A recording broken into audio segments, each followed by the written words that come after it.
is everyone doing today?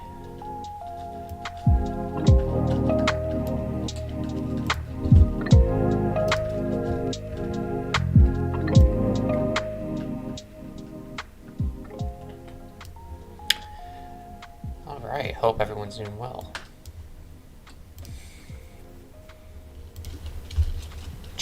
Wrong one. Hello. Yeah, hope everyone's doing good. Oh god. So yeah, I'm trying to fix this popping.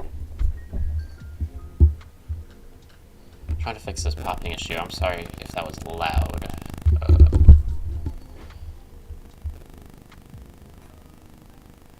Yeah. Okay.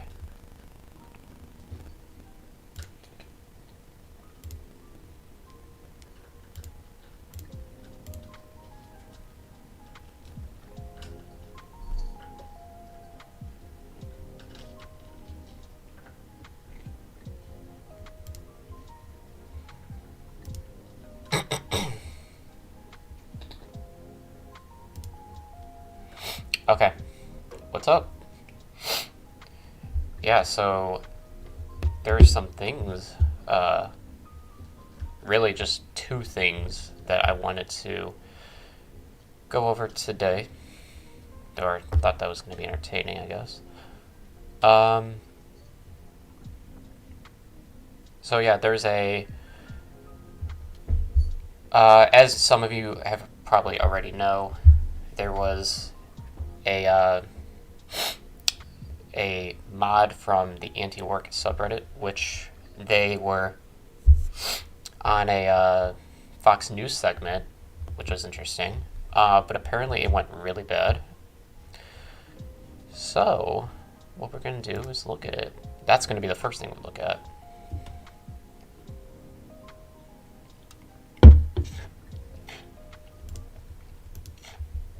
So let me pull that up. It's going to be a fun ride, I guess. Let's see. All right.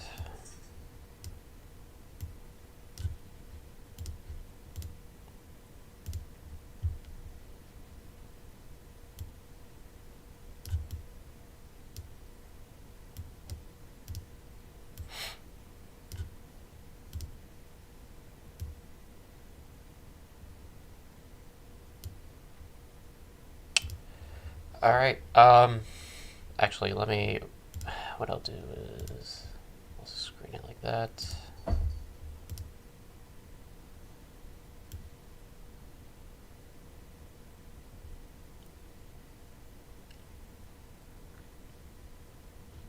Now I'll leave it right there.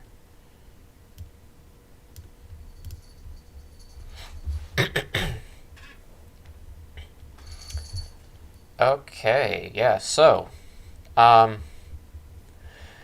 there's this segment that is circulating, and this was a couple days ago, with the antiwork subreddit, okay?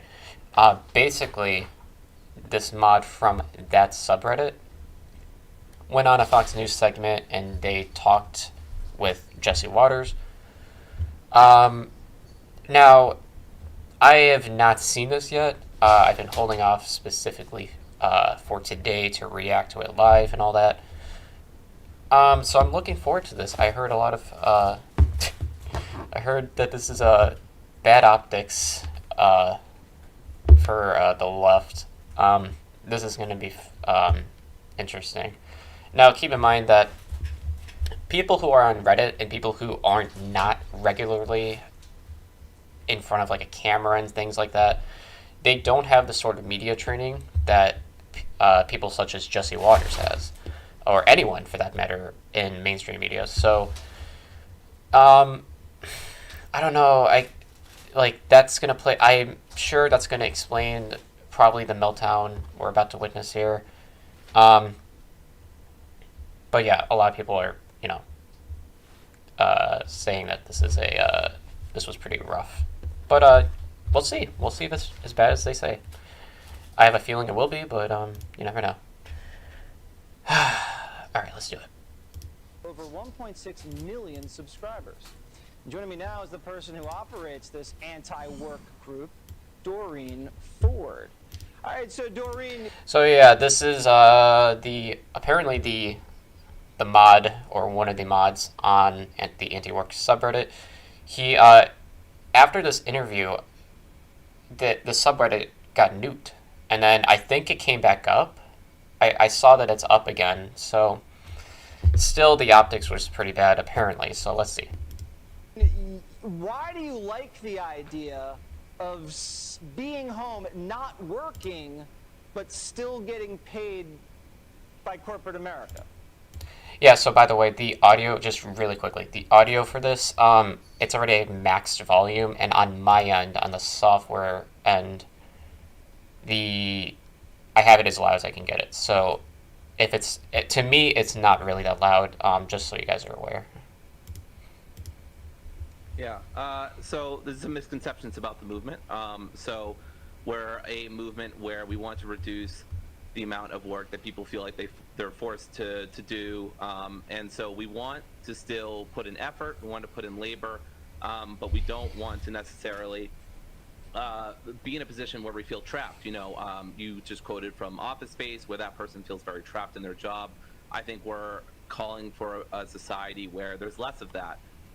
But yeah, absolutely, people still want to do things. They just want to do things where they feel rewarded and they feel like they're in a good spot in their life, and that their job respects them and stuff like that. There's varying. So Doreen, but you're not being forced to work. This isn't slave labor. You've applied for a job. You've agreed to the terms and conditions of the employment. And you can walk away from that job at any time and quit. So the response here needs to be something like, technically we voluntarily, as a society, apply for jobs. However, the circumstances around that it has a element of coercion associated with it.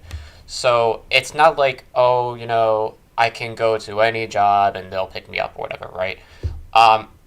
Because there's certain things that workers look for in a job that is at the that is sort of the antithesis to how bosses, what they want. Obviously, workers want higher wages, they want better benefits, flexible schedules, things of that nature. The response here, though, however, it needs to be revolved around. Technically, we do have it. We do apply, and we agree to all the conditions or what have you. But the alternative to that is to starve to death. The alternative is to, if we don't work, then we're dead, right?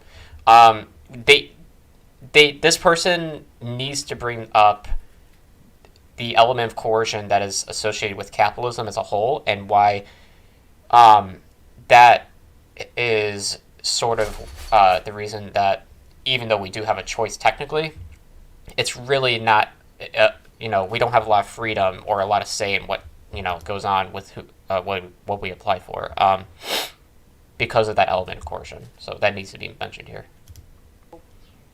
I don't understand really what this is about, except it sounds like maybe people are just being lazy. Are you? Oh, and by the way, this is another obstacle here. The anti-work, the anti-work name, the name of it is just off-putting to your average American. When they hear anti-work, they literally think that you're just sitting at home, not doing anything. So I think here, optically, it's really bad, and he's already, this moderator is already at a disadvantage in overcoming that optics check. So I'll explain a little bit more as this interview goes on, but yeah. Encouraging people to be lazy?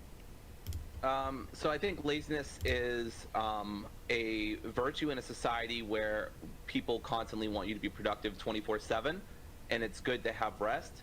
That doesn't mean you should be resting all the time or not putting effort into things that you care about. But I think Wait, what? doesn't mean you should be resting all the time or not putting effort into things that you care about. But I think one of the What do you issues think with is like a good work day? How many hours is a solid work day in your ideal Right. society? Sure. I mean, I think as much as people want. I mean, I personally work. I have like a 25 hour work weeks, which I think is fairly good. This is not a good mindset to have, by the way. If you're a lefty and you are of the impression that people should only work as much as they want, that's ridiculous. Now, I'm not saying that they need to be, chained down to their job or anything like that, but society needs to function and people need to work, whether or not they want to or not. There are going to be inevitably occasions where you have to work whether you want to, even if you didn't want to. You need farmers, right?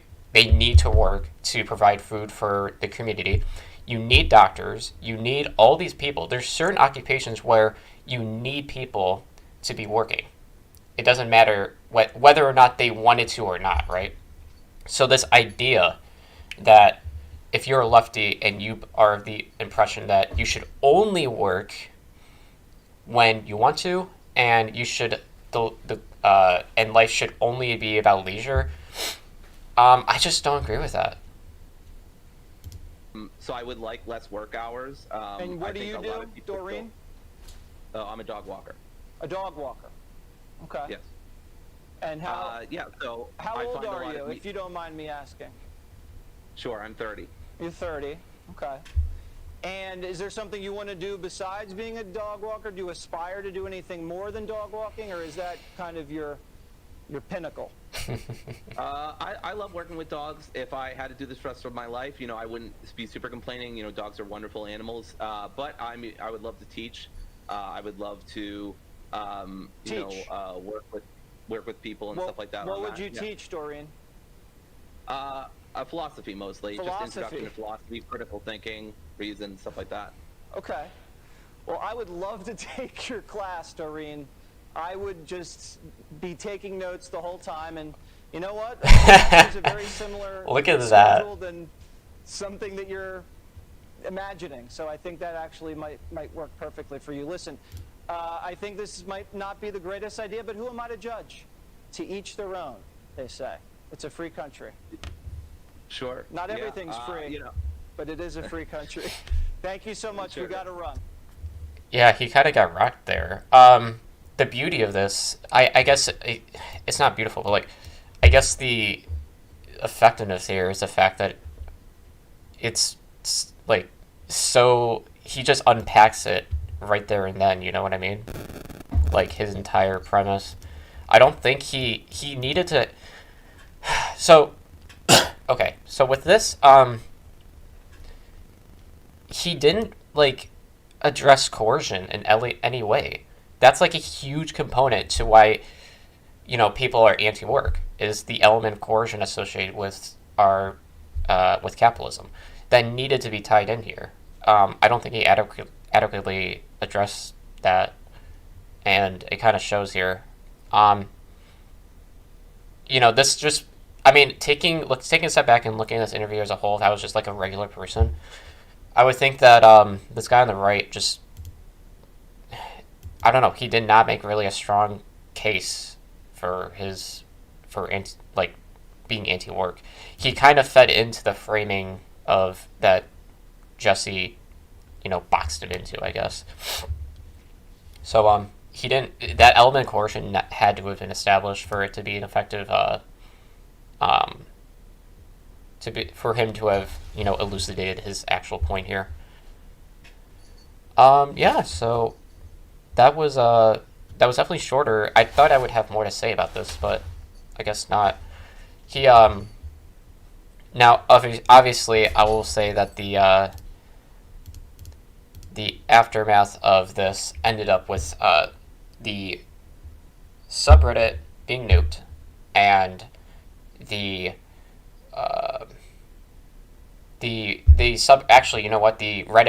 subreddit actually came back, but the subreddit was actually nuked after this aired, which is pretty wild. given how many members were joining this.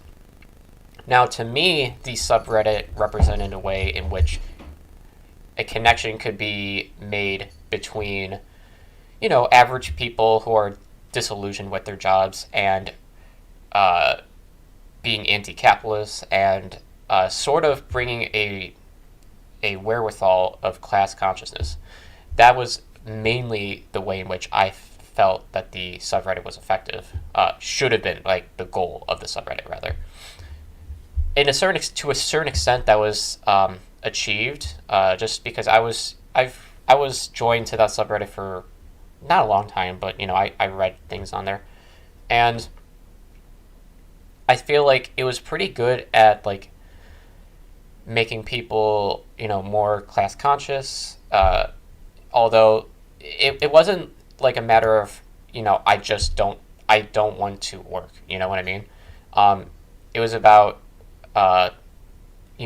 bringing to the forefront unfair working conditions, mistreatment of employees, and things like that. That was the main thing, and that's good. The optics of anti-work, however, doesn't. I don't think that rings well with your average person. Because the nature of anti-work is esoteric in the sense that you need to get into like the weeds about class consciousness and capitalism and coercion and things of that nature, which your average American is just gonna think is ridiculous, and they either won't understand it or they'll just write you off, right? So this wasn't really that message wasn't communicated well. Now this is Fox News, and millions of people watch this. The thing, like the video I just showed, had like over 2 million views. So the optically it was terrible, but additionally, the moderator just didn't communicate the message of coercion effectively, and that ended up being the downfall here. So, that's all I have to say about. I guess that's all I have to say about this. But again, I think generally speaking, being anti-work, like fundamentally being anti-work, and is not good. For lefties, I see sometimes them, they'll be anti-work, but also they may take it a step further, and they may be of the impression that, everybody needs to live only a life of leisure and work as they see fit. I don't think that's a good mindset to have, because there's always going to be times where you need to work when you don't want to, and those include occupations such as like emergency responders or farmers or anything like that, So that's going to be the case regardless. So in that sense, there are some lefties in which I disagree with. Most of those people who have that belief, I've noticed, it's more on the anarchist side, but it's still something that I feel lefties need to sort of,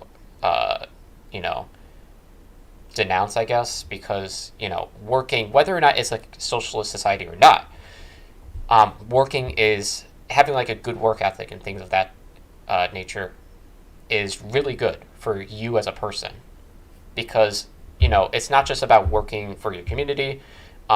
Work also encompasses like working to be a better you and to take care of yourself and maybe your friends and family. So having a strong work ethic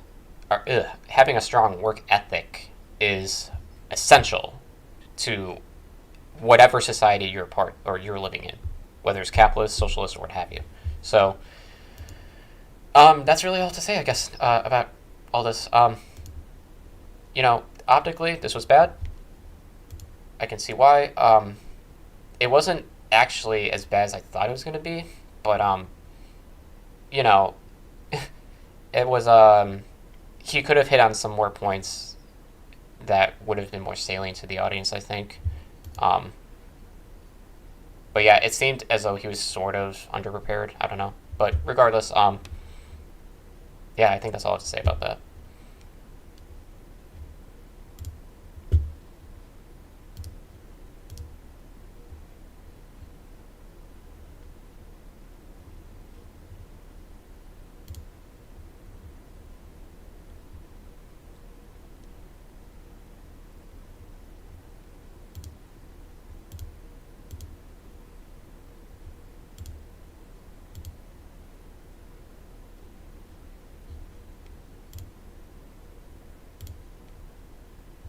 All right, cool.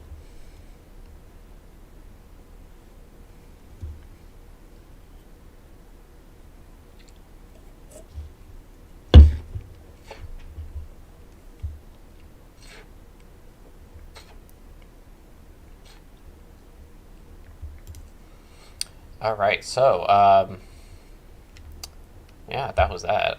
The only other thing I wanted to see was Sam Seder debate. That's gonna be fun. So let's go look at that, shall we?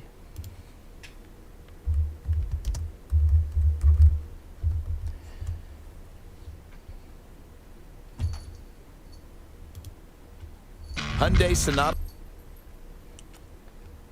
All right. All right.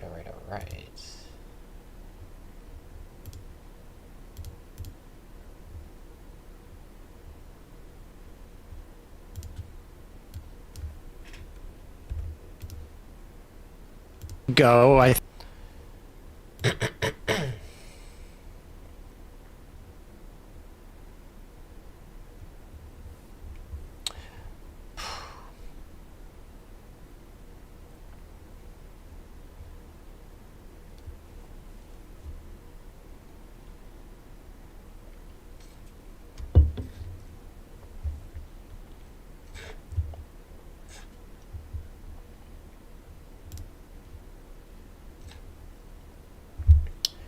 Okay. So, yeah, Sam Seder debated Jackson Hinkle. This was a couple days ago, but yeah, apparently, well, honestly, I have not seen this. I don't even know really what the fallout about this is or whatever. It just looked like it was going to be entertaining, but apparently they're debating electoral politics, so that's certainly going to be interesting. But let's see. I'm pretty sure this is Jackson. Okay, yeah. So let's see how this turns out. I think it was. I got IM'd. We take IMs every day, as you know. I got IM'd that a guy named Jackson Hinkle wanted to debate me. And so we have a fairly open door policy here. People can call in at any time.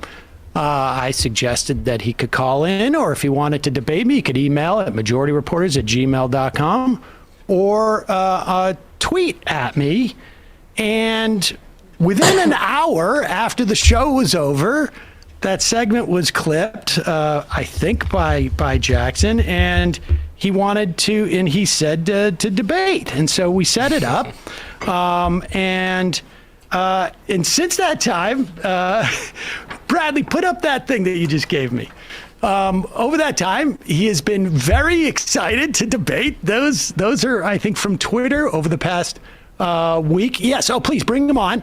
So I want to. Dude, how thirsty do you have to be?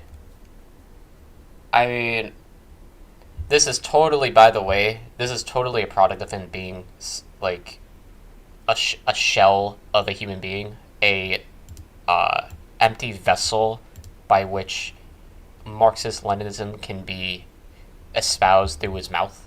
Yeah, I mean, he's like, look how shameless this is, I guess you could simultaneously be like a grifter and believe what you say, but this is I don't know, man. This is pretty shameless.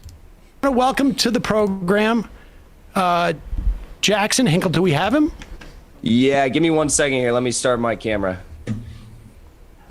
Okay, and by the way, if you don't know who Jackson Hinkle is, oh man, you're in for a treat. He's a Marxist-Leninist, which means he's insane, and he he's of the impression that no chemical weapons were used by Assad in 2014, I think, and he thinks it was a false flag. So he's basically a fascist. So keep that in mind. And I'm poisoning the well on purpose because he's not worth taking seriously. Jackson, thank you for coming on today. I should say also you were very gracious because where can I get him up here on the screen? Do we have him? Yeah, he's on. I've got a weird thing on my stand. Oh, there we go. Okay, so you sent me an email with some dates, and I've got some I'm a little jammed up with my kids in the month of February, so I invited you onto the program. You were very gracious about coming on, and I appreciate that. And you wanted to, and now is it the case, Bradley? You can take that down. I was told that you are a communist, and so I don't know what you got going there.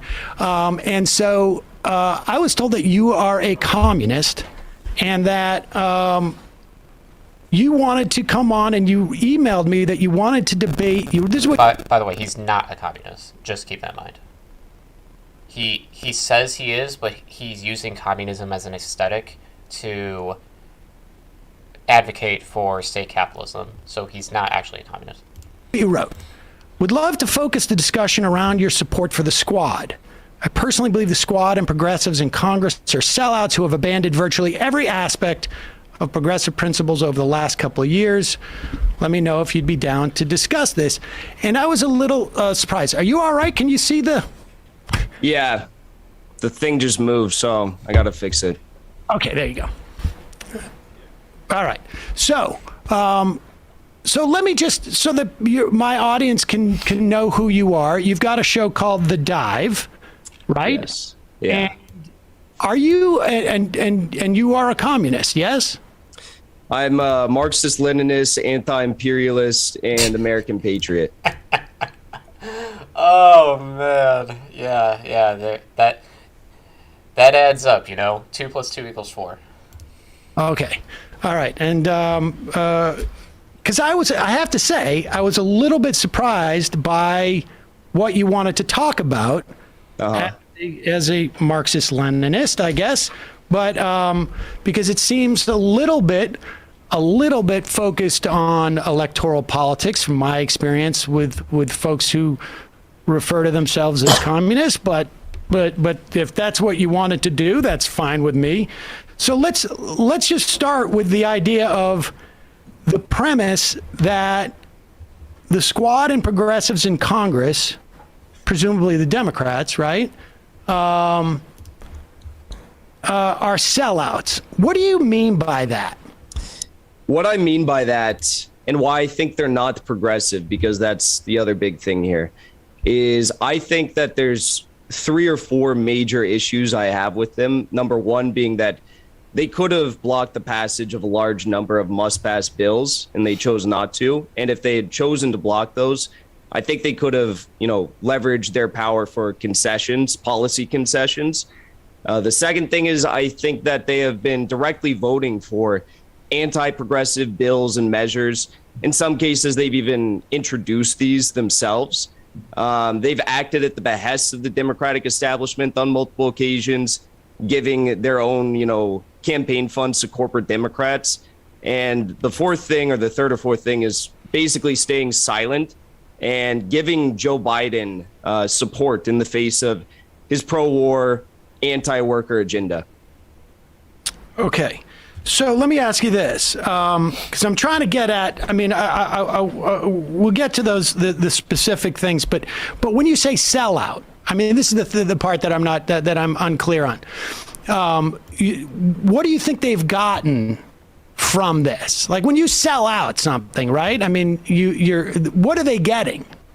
Students with ADHD save 10 hours I need studying ad with this blocker. Chrome extension. But no. I think they're getting preferential treatment from the Democratic establishment. I think the Democratic establishment is playing softball politics with them rather than going as hard as they could against the squad. I think the media has treated them relatively favorably ever since they have started to act in line and kind of toe the line of the Democratic establishment. Isn't that a good thing, though? I would rather have them be conciliatory towards the Democrats in exchange for positive media coverage over them throwing a pissy fit and then the Democrats not doing what they want and also the media slandering their name, similar to Manchin and Sinema. I mean, you can make an argument maybe that they're being too conciliatory, but I don't know if that's even true. They still advocate for progressive policies and things of that nature. They still advocate for $15 minimum wage and all that stuff. So yeah, I don't know. I mean, they've been able to receive donations and connections with George Soros and George Soros's family for not only their campaign. Oh no. Oh no. Are we is that a dog whistle to the JQ? It feels like it, man. That's something a Nazi would say. That's actually indistinguishable from what a Nazi would say. But associated ventures like the Sunrise Movement. So I think those are just a few of the ways that they have gotten preferential treatment from the Democratic establishment. In what way? Because as far as I can tell, like, for instance, AOC, Katie Porter's not exactly in the squad, but I imagine you include her in this group. They got actually the opposite of preferential treatments when it came to committee positions. Committees are the most important thing in terms of exercising power. They literally censured Ilhan Omar. They attempted to do it almost. I think in some regards they have been attacked, and there is going to be that friction there. But in some ways, Sam, because you're trying to act like there's no ways that they've been treated preferentially. Just tell me. They were invited to create dialogue with the Biden administration on a whole host of policies and different policy arenas to influence the Biden agenda. Although I don't think they've really done that, with the exception of maybe climate change. They've also, Ilhan Omar, for example, she was made whip of the Congressional Progressive Caucus. We also have... He won't stop. He won't stop. Ilhan Omar introducing bills that have already passed the House, thanks in part to Nancy Pelosi's support. So there's a lot of ways in which they have received preferential treatment. But what I want to get at is what they have supported. Let me just let's just have a dialogue here. You say they get preferential treatment. I'm trying to figure out what it is that they're sold out for. Like, what did they get paid in? And you said preferential treatment from the establishment.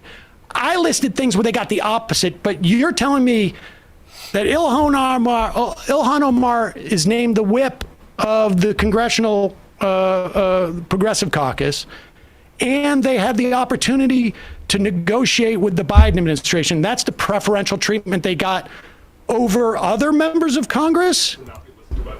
Well, the de facto position for progressives would be for the Democratic establishment to roast them at the stake every single opportunity they get, because they're there to directly, supposedly, challenge the Democratic establishment, replace them with people who align with, whatever the squad is, the Justice Democrats were supposed to be. So, yes, that is the goal. No, so I don't think that they're not there to... So the ultimate goal from progressives, like progressive politicians, is to gain concessions from establishment Democrats because they're the ones who have a disproportionate amount of power. Gain concessions from them in order to, whether it be to gain committee, projects or whatever, or even votes. That's one goal, but also it's to shift your average voter to the left. You're not going to be able to do that if you're going to be consistently portrayed negatively by the media, by bucking, democratic orthodoxy. So there's a lot of value to be extracted from being conciliatory towards the Democrats. Their goal, I guess, is I'm not saying that they can't challenge established Democrats. However, they need to be careful in what battles they pick and choose, right? Because again, the ultimate goal is to shift your average American to the left, not necessarily your average politician, because you're not going to.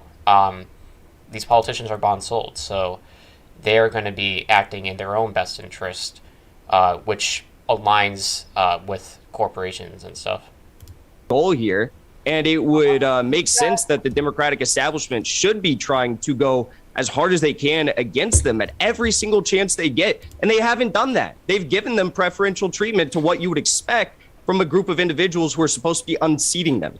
So you're saying that the Biden administration actually conceded on all of those things, as opposed to, I don't know what you mean by roasting. I don't think they conceded. I don't want to focus too long on this because this isn't the crux of the argument. The crux of the argument, what I emailed you, was about your support for the squad when I think that they are not progressive, okay? But yes, the Biden administration... Yeah, just to establish something before we move further in the conversation, the squad is definitely progressive. They play politics in a way in which a lot of people who are content creators online that they may not agree with, because for them, people who are online content creators, they're not in the chambers of Congress. They're unfamiliar with that kind of level of intimacy with that. So the politicians, like the squad, they need to they're acting in the strategies that they believe would be most effective, right? They are certainly progressive. However, the way in which they play politics sometimes they'll sacrifice something here in order to gain leverage in another thing. So it's about picking and choosing battles as a politician. But yeah. I'm just trying to. But listen. We're just going back and forth here. All right, you've made your assessment that they're getting preferential treatment because they're not being roasted by the establishment, and then you're saying that they're getting. And by the way, having preferential treatment by the Democratic Party is important. This isn't some sort of own that he thinks it is. It doesn't mean I don't know what the implication is. I think what he's trying to implicate here is that it means that they're not actually progressive, but that's not true. You can still be progressive, but also be, play ball with the established Democrats. Almost everyone in Congress is, actually, and maybe even all of them, are corrupt, and establishment Democrat. I don't know. It's good to be getting concessions from the Democrats. This is not complicated. Getting money from George Soros? Yes. In the form of giving it to the Sunrise Movement? No, Ilhan Omar received direct contributions. How much from George Soros? She received, let me pull it up here. She received between George Soros, Andrea Soros, and Alex Soros, she received $2,700, $5,600 in 2020, and then in 2018, $2,700 respectively. Okay. All right. I didn't realize she had received $2,700 in multiple years. And so you're contending that they sold out for over $2,700 from George Soros. No, if you listen to anything I just said, I named numerous examples in which the squad has been given preferential treatment. To just select that one in particular is very disingenuous. No, well, you said Soros. So I was just asking in terms of the Soros part. You said Soros was number 4, I think. There's more I could go on to list. But again, what I want to talk about here, and what you seem to not want to talk about, and I can assume why, is your continued support for the squad, who is going along with the Democratic establishment on all these votes they could be blocking to get concessions in return. And in some cases, they're actually directly supporting anti-progressive measures and bills. Okay, and I would love if he were to name some examples of that. Which ones are they supporting? there is no doubt that they have taken votes that I agree that I would disagree with in some instances. A few or a lot? I mean, a few. How many is a few? I'm just curious. I don't have a list of how many votes I don't appreciate that they've taken. Well, I mean, don't you think there's I just want to nail you down on this, because don't you think there's a difference between, like, say a few is 2 to 3. Don't you think there's a difference between 2 to 3 bad votes and, say, like 15 or 20 bad votes? How many votes did they take in total? And I'll tell you that I would imagine there's probably 25 to 30% of their votes that I would have a problem with off the top of my head. I would imagine for consequential policy items, there was probably roughly like 60 to 100 consequential policy items that were voted on in this session of Congress 2021 so far. There's obviously a lot of procedural and House rules votes that get voted on every single session of Congress. So far, there's been over 400 votes in this session of Congress, but a lot of those, again, are just on amendments to bills that are eventually voted on, or just procedural votes. Okay. So you're saying that maybe 20 to 30 out of 60 are bad votes? 30%. I don't know. I mean, well, you just said 20 to 30 votes out of potentially 60 to 100 were bad. So is that something that you would necessarily support? I mean, I just don't really understand. Why don't you criticize the squad on all of these things? I've heard you criticize them like once and every so often, but you don't criticize them on all of these bad votes. And I don't understand how you plan to hold them accountable if you're not criticizing them. Well, I mean, I do. I mean, I don't know if you watch every one of our shows. Did you criticize them? Did you criticize them when AOC funneled $160,000 to DCCC corporate Democrats after promising not to? Actually, first of all, I actually didn't criticize that. Why not? Actually, I'll tell you why. Because I think part of the strategy in which they deployed, and she said, we should say that she did these in incremental ones, right? There was like 2,000s a pop, if I'm not mistaken, right? They were 5,000. Okay, 5,000. I think there's value in doing that, because I think that what politicians should do, broadly speaking, is go in and try and get legislation that is positive passed. And so if what positive legislation have they gotten passed by donating to those DCCC candidates? Well, they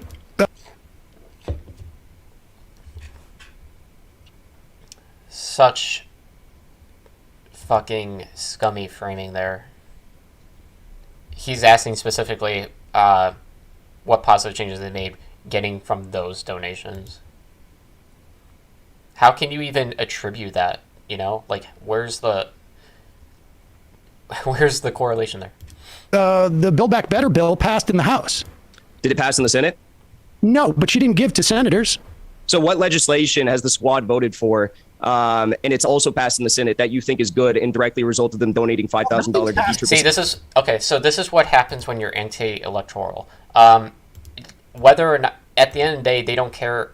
Like, they don't look at it as if they're doing everything within their own power to get things done. They look at it at like, oh, look, they did this, but it doesn't matter because it wasn't ultimately passed, and also they took money, and also that means they're corrupt and they sold out. Don't you also think? Wait, Sam. Don't you also think that given that AOC specifically said that she was not going to donate to them, that's a problem that she then went out and donated to them? And this is so.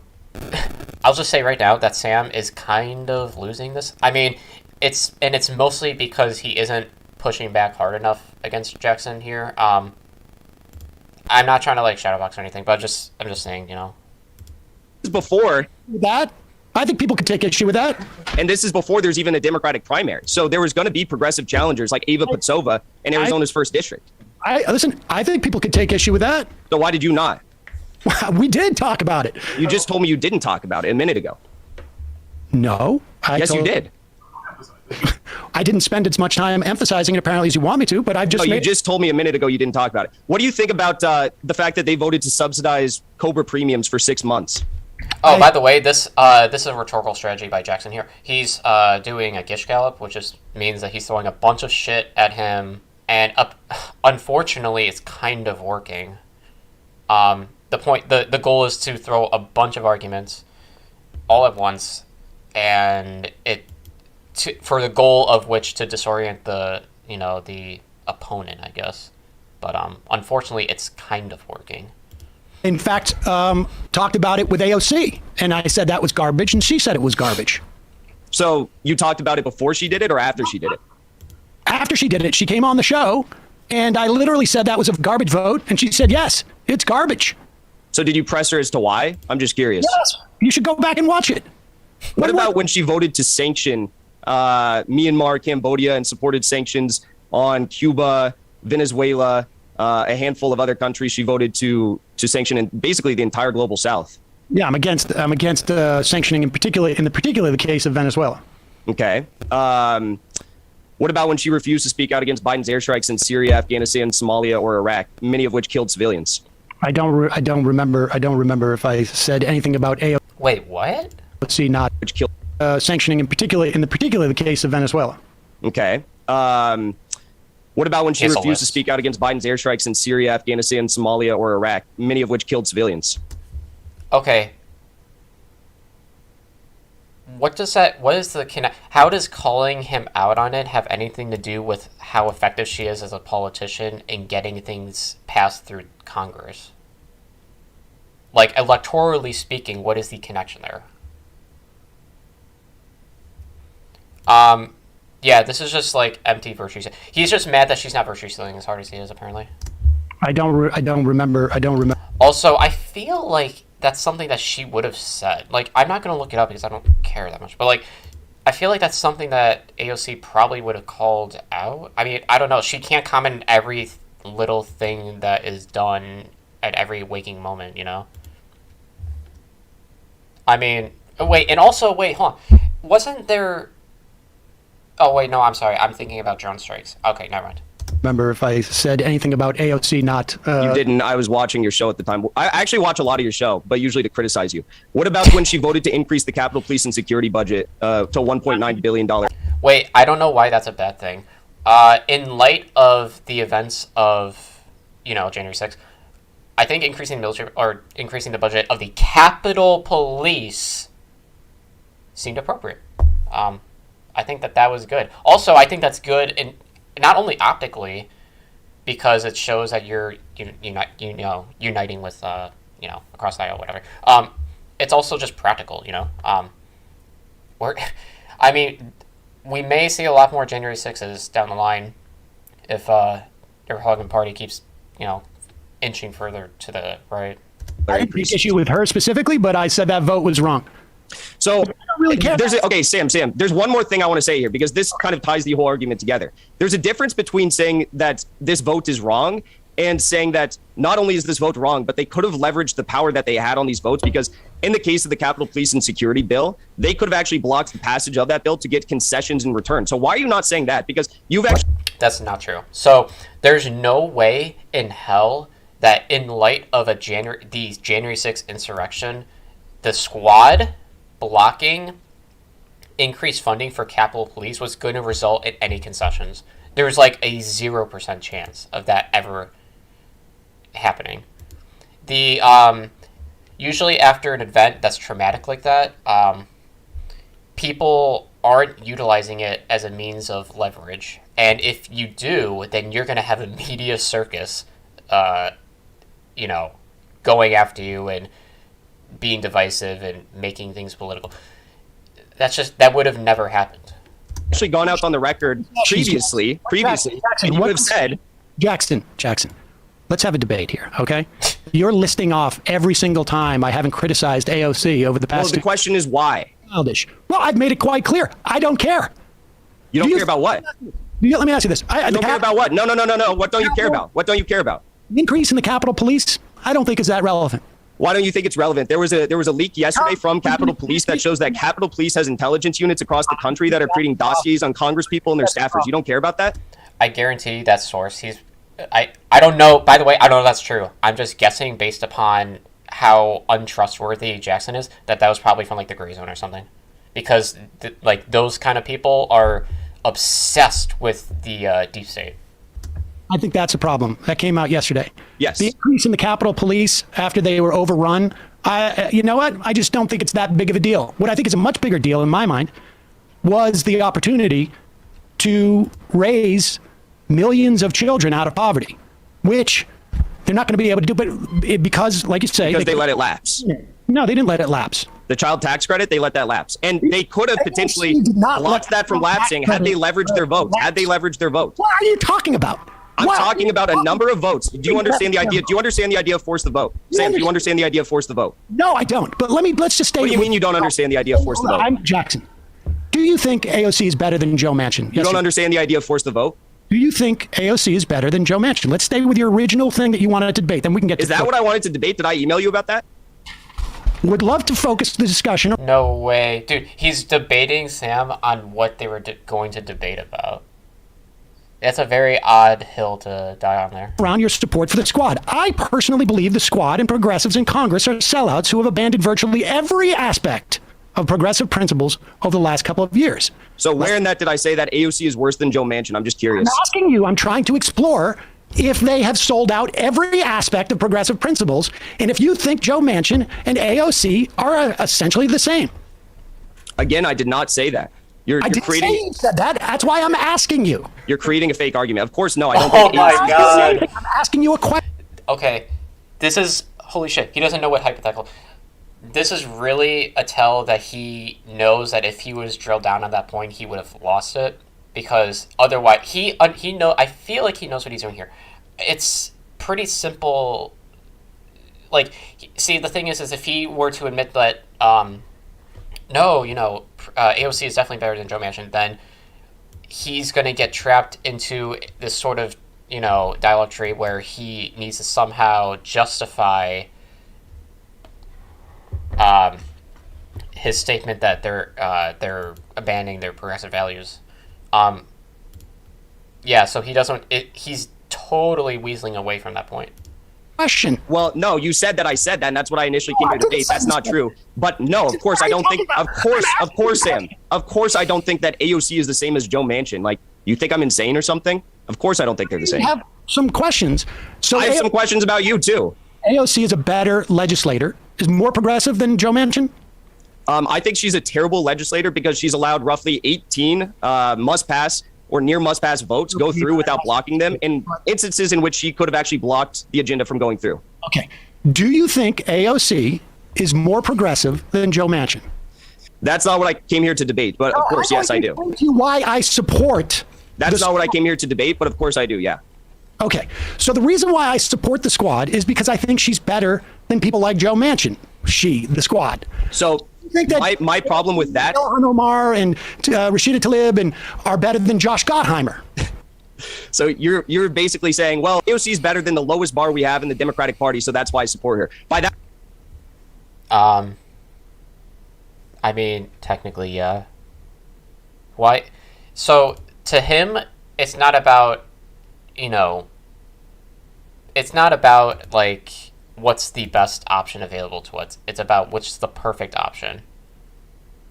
And if it's not the perfect option, then they should be attacked relentlessly, and they should be, they're not progressives, and here, say whatever derogatory shit you want to say, but it's about voting. Like, we live in a two-party state, so there's nothing we can do. I mean, unless there's legislation passed, there will always forever be either the Democrats or the Republicans right now, unless something fundamentally changes within our electoral system. So voting and supporting those who are better than alternatives is always going to be the best option and the good thing to do. Not saying that they're perfect or anything, but because they are better than others, they should be supported. It's pretty simple. That logic, do you support Nancy Pelosi because Nancy Pelosi is better than Joe Manchin? You know what? I don't support Nancy Pelosi because really? But she's better than Joe Manchin, so why don't you support her? Because she's not the best that we have in the Congress. Okay, so let's take a look at the best we have in the Congress. The best we have in the Congress, according to your logic, the best we have in the Congress right now is the squad, right? And the most progressive, I'm putting that in quotes, members of the Congressional Progressive Caucus. Yes, exactly. So given the facts that this group of individuals, the squad, campaigned on fighting for a set agenda, and they have not fought for that agenda, and they have abandoned every single opportunity that they could have blocked must-pass bills through or must-pass votes like the speakership vote during the Force the Vote saga, they have chosen to pass the Democratic agenda instead of actually forcing through their agenda and getting small. The speakership thing was never going to work either. Like, I'm not against force of vote, but I think the optics of that, because as a politician, optics are really important. The optics of blocking that would have been devastating for the squad and progressives, actually. And you would never have gotten any concessions like thereafter. They would have just moved further to the right and tried to appeal more to the moderates, quote unquote, or large concessions in return. Okay, so like, why didn't you support force the vote? Well, I'll talk to you about force the vote, but let's just stay on the topic that you wanted, and then I'll talk about force the vote. The reason why I support the most progressive members of the Democratic Party is because they're the most progressive members of the Democratic Party. Now, if you want to have a conversation that you think people should be voting for a third party instead of Democrats, I'll have that conversation too. But why wouldn't, and unless you do want to have that conversation, why wouldn't I support the most progressive members of the Democratic Party, even if they are subpar to where I want them to be? I think that you need to hold them accountable, which is, I was a supporter of AOC. I donated to her. I bought her little merchandise stuff. And even during Force the Vote, even during Force the Vote, I would always say, I hope she proves me wrong. I hope she fights for this agenda that I care about. And she never did, and the squad never did, and they have chosen to vote for the party. Yeah, so Jackson Hinkle and other gray zone types, they do this one thing effectively. They will say, you know what, I really do want these progressive politicians to be progressive and do well, but they just fail my litmus test time and time again, and they don't fight for Americans, and they don't fight for progressives, generally speaking. But in reality, the ultimate goal is really to create disillusionment among workers in a way in which they can leverage it so that they could direct those workers who are disillusioned to a revolutionary sort of political belief. So it's really a proxy to be anti-electoral by pointing out how ineffective these politicians are, so as to radicalize people in the direction of revolutionary tactics. Party line every single time and not fight for their agenda. You feel scorned by them, but you still think they're the most progressive members of Congress, correct? That's not a high bar. I hold them to what they... No, Sam, listen, don't interrupt. I was about to answer your question and you interrupted me. I was about to answer your question and you interrupted me.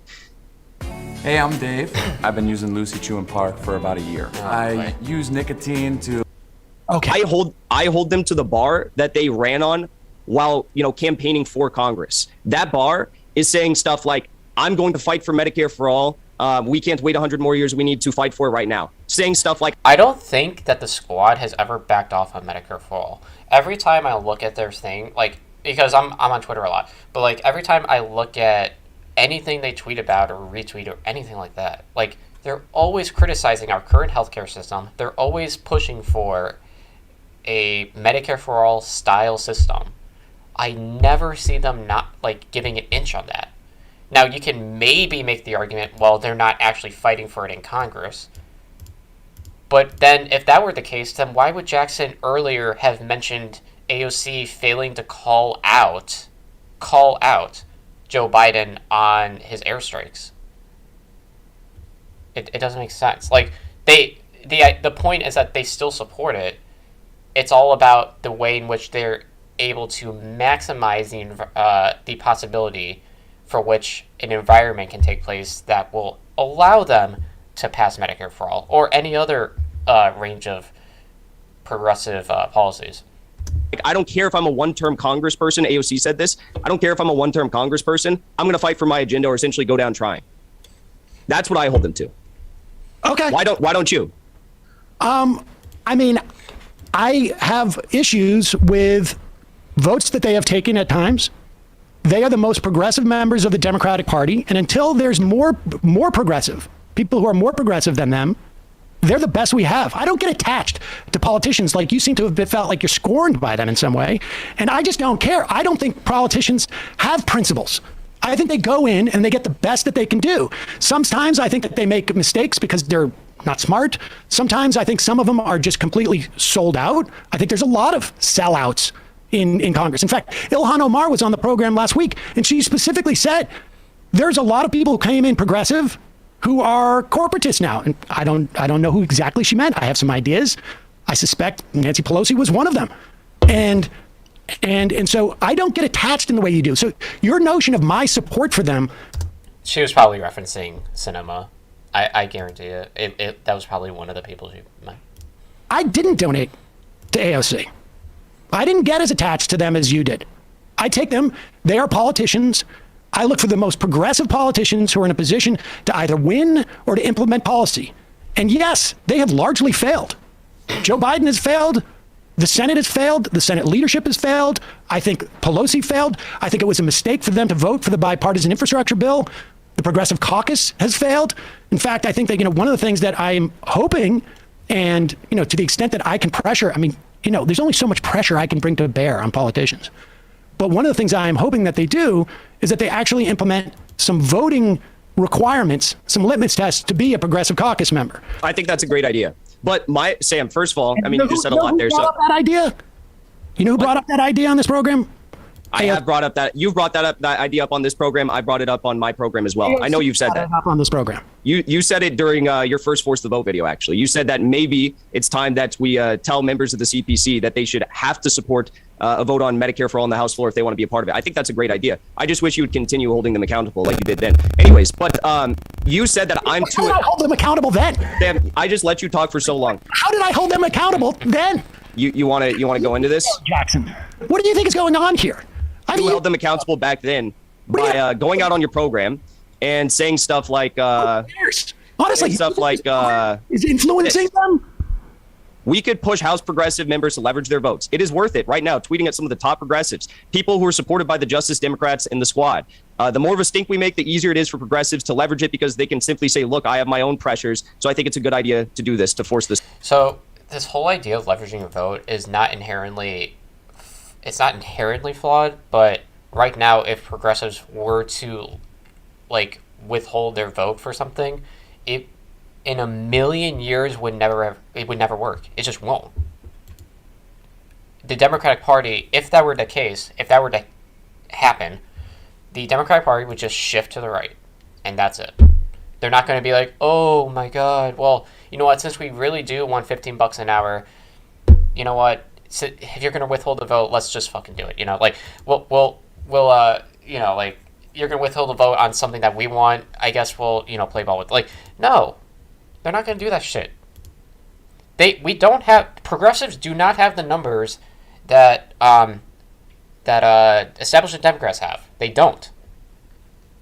If anything, Democrats are basically Republicans, or they're better than Republicans, but they're, economically they're pretty, conservative. But regardless, this whole idea of withholding vote is, in this environment, it won't work. This vote. Yeah.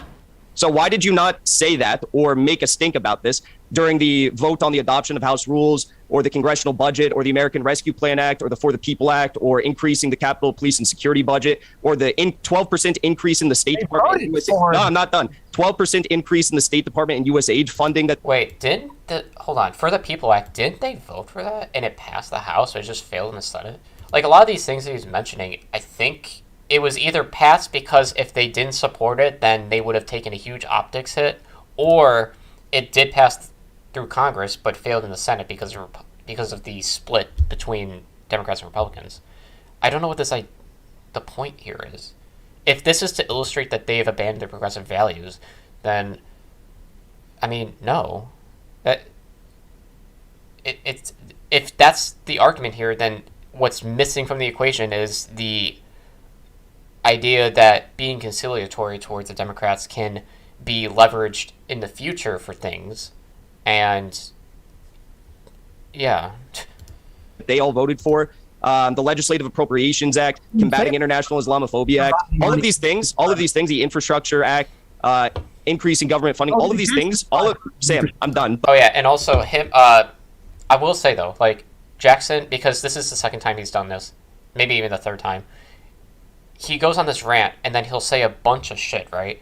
He's basically, from an argumentative perspective, he's like losing in that, like in that respect, because like he's essentially, it's kind of like you have a gun and you're unloading all your ammunition at once. So later on in the conversation, you're not going to have as much to fall back on because you're already sort of, unloaded the clip earlier with some of your points. I don't know if he's kind of shooting himself in the foot, if anything, here. But let me just finish. I let you talk for so long and I don't interrupt you. I just expect a little bit of respect in return. All of these things. Oh my god, the tone policing. I'm so stupid. I hate that shit. Were passed by a margin of roughly 6 to 10 votes in the House. These are all things that the progressives could have banded together, or in some cases banded together to stop and get concessions in return. Sam, please stop interrupting me. No. Stop interrupting me. Jackson, you listed off a bunch of votes that you presume I'm against. No. I have a problem with the State Department getting more funding. No, we don't. You don't have a problem with that? With the State Department getting funding? No. A 12% increase. I mean, a 12% increase, 11% increase, 13% increase. You don't have a problem with the State Department, who is, leading coups across this world, who is launching hybrid warfare through the National Endowment for Democracy in countries all across this world, like Venezuela, like you just mentioned, that you said you had a problem with warmongering and sanctions on Venezuela. You don't have a problem with the 12% increase to the State Department when they could be getting concessions for progressive policies in return? What concession? Any concession. Well, do you know how closely that State Department vote passed? Do you even know the vote? No. It was 217 to 212. AOC, Tlaib, and Bush voted no. Presley, Omar, Bowman, Jayapal, Khanna, Lee, and Porter voted yes. So had 3 more progressives who voted yes, voted no. They would have been able to defeat the measure temporarily or, forever, because I don't support an increase in the State Department, unlike you. Okay. And they could have blocked it temporarily and gotten concessions in return. Increased on the State Department budget. So why don't you think it was a good idea to at least temporarily delay the passage of that to get concessions? What I had more of an issue with was the... No, wait, I want to hear you answer that. Authorization. I don't care. Jackson, I don't care. I do not share your concern about the 12% increase in the State Department budget. I'm not asking you to care about that. I'm asking you to care about the fact that they could have delayed that. They chose not to. And by choosing not to, they abandoned an opportunity to get a progressive concession in return. Why didn't you... concession are you talking about? Any progressive concession. You've listed things like getting better committee assignments. Wait. So you think they're going to get a better committee assignment if they hold up the vote on a State Department budget? That's what you've said in the past regarding the speakership vote. I think there's other progressive concessions they could have gotten in return. I think, they could have gotten votes on given policies. I think they could have gotten Biden's agenda potentially. One to me. What about Sam? Listen. What about a $15 minimum wage for all Americans? That's not even a progressive agenda item. That's something Biden ran on. Minimum wage. Yes. Not get through the Senate, Jackson. But don't you think it would be important to at the least get a vote on that in the House? I mean, I suppose. I think everybody has said they're for it. It's not going anywhere. So why don't you support the squad delaying these bills, all the ones I just listed, that passed by a small margin of votes, smaller than the squad themselves? Things are not terribly relevant in the final analysis. I mean, one of the problems with, let's say, force the vote, and you wanted to talk about that, and you've quoted me from a video in which I initially talked about force the vote. Do we have that video? Play that video. Play a clip of that video, and I'm gonna. I have to say, Jackson did make some good points there. As painful it is for me to say. I'm not even familiar with that vote. I guess the only thing I would say is, that vote, if they had voted, against it, they would have delayed it, of course. But, if they would have been we're not going to pass this unless you pass, $15 minimum wage, I don't think that would have worked. I guess the thing he's upset about is the fact that they didn't even try. But, again, it's kind of like the same shit with Medicare for All. I don't know. It would not have worked. It's not even a 0.1% chance. It's a 0% chance of it not working. You're not going to radically change that. I know $15 minimum wage is not radical, but when you're in the chambers of Congress, proposing something like that is a big deal. I don't think that they would have, I think they would just, bit the bullet there, or not have bit the bullet there, the Democrats. So I am hard-pressed to believe that they would have been like, okay, let's pass $15 minimum wage, and then we'll pass the 12% increase. And no, I highly doubt that would have taken place. Tell you like what exactly what happened with forced. You need to look at the video to remember what you said. It was a year ago, Jackson. I guess your opinions have shifted a lot since then. Well, I've also done 300 shows since then. All right, here's the video. My only caveat about this is that I don't know how well it's going to do in a vote. I think it's going to get the majority of Democrats, I would imagine, if it was to take the vote taken. But it's also like, is that the best ask? Mm-hmm. Is it better ask? We want more progressives on this committee, or we want more progressives on that committee. But at the time, for the time being, and I need to read more into it, but I think the idea is that it is worth, right now, I think, this is one of those few places like where Twitter actually means something. I am a small business owner trying to find other small business owners to tell them about Next Insurance. All right. So now, Jackson, let me tell you what happened after that. Can you hear me? My camera froze for some reason. You can hear me though? Yeah, we can hear you. Okay. So let me tell you what happened at that point. I was talking to some people, and nobody in a congressional thing, but activists on this, and people who were involved in Medicare for All were like, it's going to be bad. We're going to lose 300 plus to 100. It's going to be bad for Medicare for All. And I was like, well, at this point, it's quite clear that the campaign for force the vote had already basically taken off. And at that point, did we just lose them? No, I'm still here. My camera just went out. I don't know what happened. Is that on your end? Because I could actually see me in your camera. Yeah, no, it must be his. It's on my end. Anyways, all right. So, and at that point, I realized, like, okay, well, I'm not going to stay in the way of this thing because let 1,000 flowers bloom was my feeling. It was a dumb ask to have a vote. I'm now watching myself 4 times 4. It was a dumb ask, in my opinion, to have a vote for something that was going to lose. And I think that we definitely saw the failure. Dude, he needs to ask for a raise from RT, you know? He needs to get a little bonus there to invest in his fucking equipment. If it had won, I think it would, and it wouldn't have gone anywhere in the Senate. But for it to lose so badly would have been a dumb thing to do. And then all of a sudden it became this sort of litmus test. If the squad is not using this to do a dumb performative act, then they're sellouts. And that was the only time that I actually even started to speak out against the force of the vote. I'm not even sure if I did, maybe we talked about it once at that point. And the next time I talked about it was on a show I was invited on, which at the time I was invited on was called, what was it, like or putting force the vote to bed, I think it was. By the time I ended that show, it had been a debate, but that was weeks after it had failed. So the reason why I didn't hold them to getting committee positions with that vote at that point was because the whole thing had taken off as Medicare for All and had become, someone's sort of pet project to make it about some type of litmus test for the squad to push for Medicare for All, which I thought was a really bad idea. All right. Well, what's interesting about that putting force the vote to bed debate? I don't know if you still believe this, but one of the reasons you put forward for not supporting force the vote was you said, let's say Nancy Pelosi says, fine, don't vote for me. The Dems lose the speakership because you're not going to get that 218 people to coalesce around another person. You're going to end up getting McCarthy. Do you still believe the lie that Kevin McCarthy would have become Speaker of the House if we tried to force the vote? I have no idea what would have happened, to be totally honest with you, because there was no other... This is an arbitrary question to ask. I don't feel as though this is relevant even remotely, in fact, to the conversation. ...candidate to run for Speaker of the House.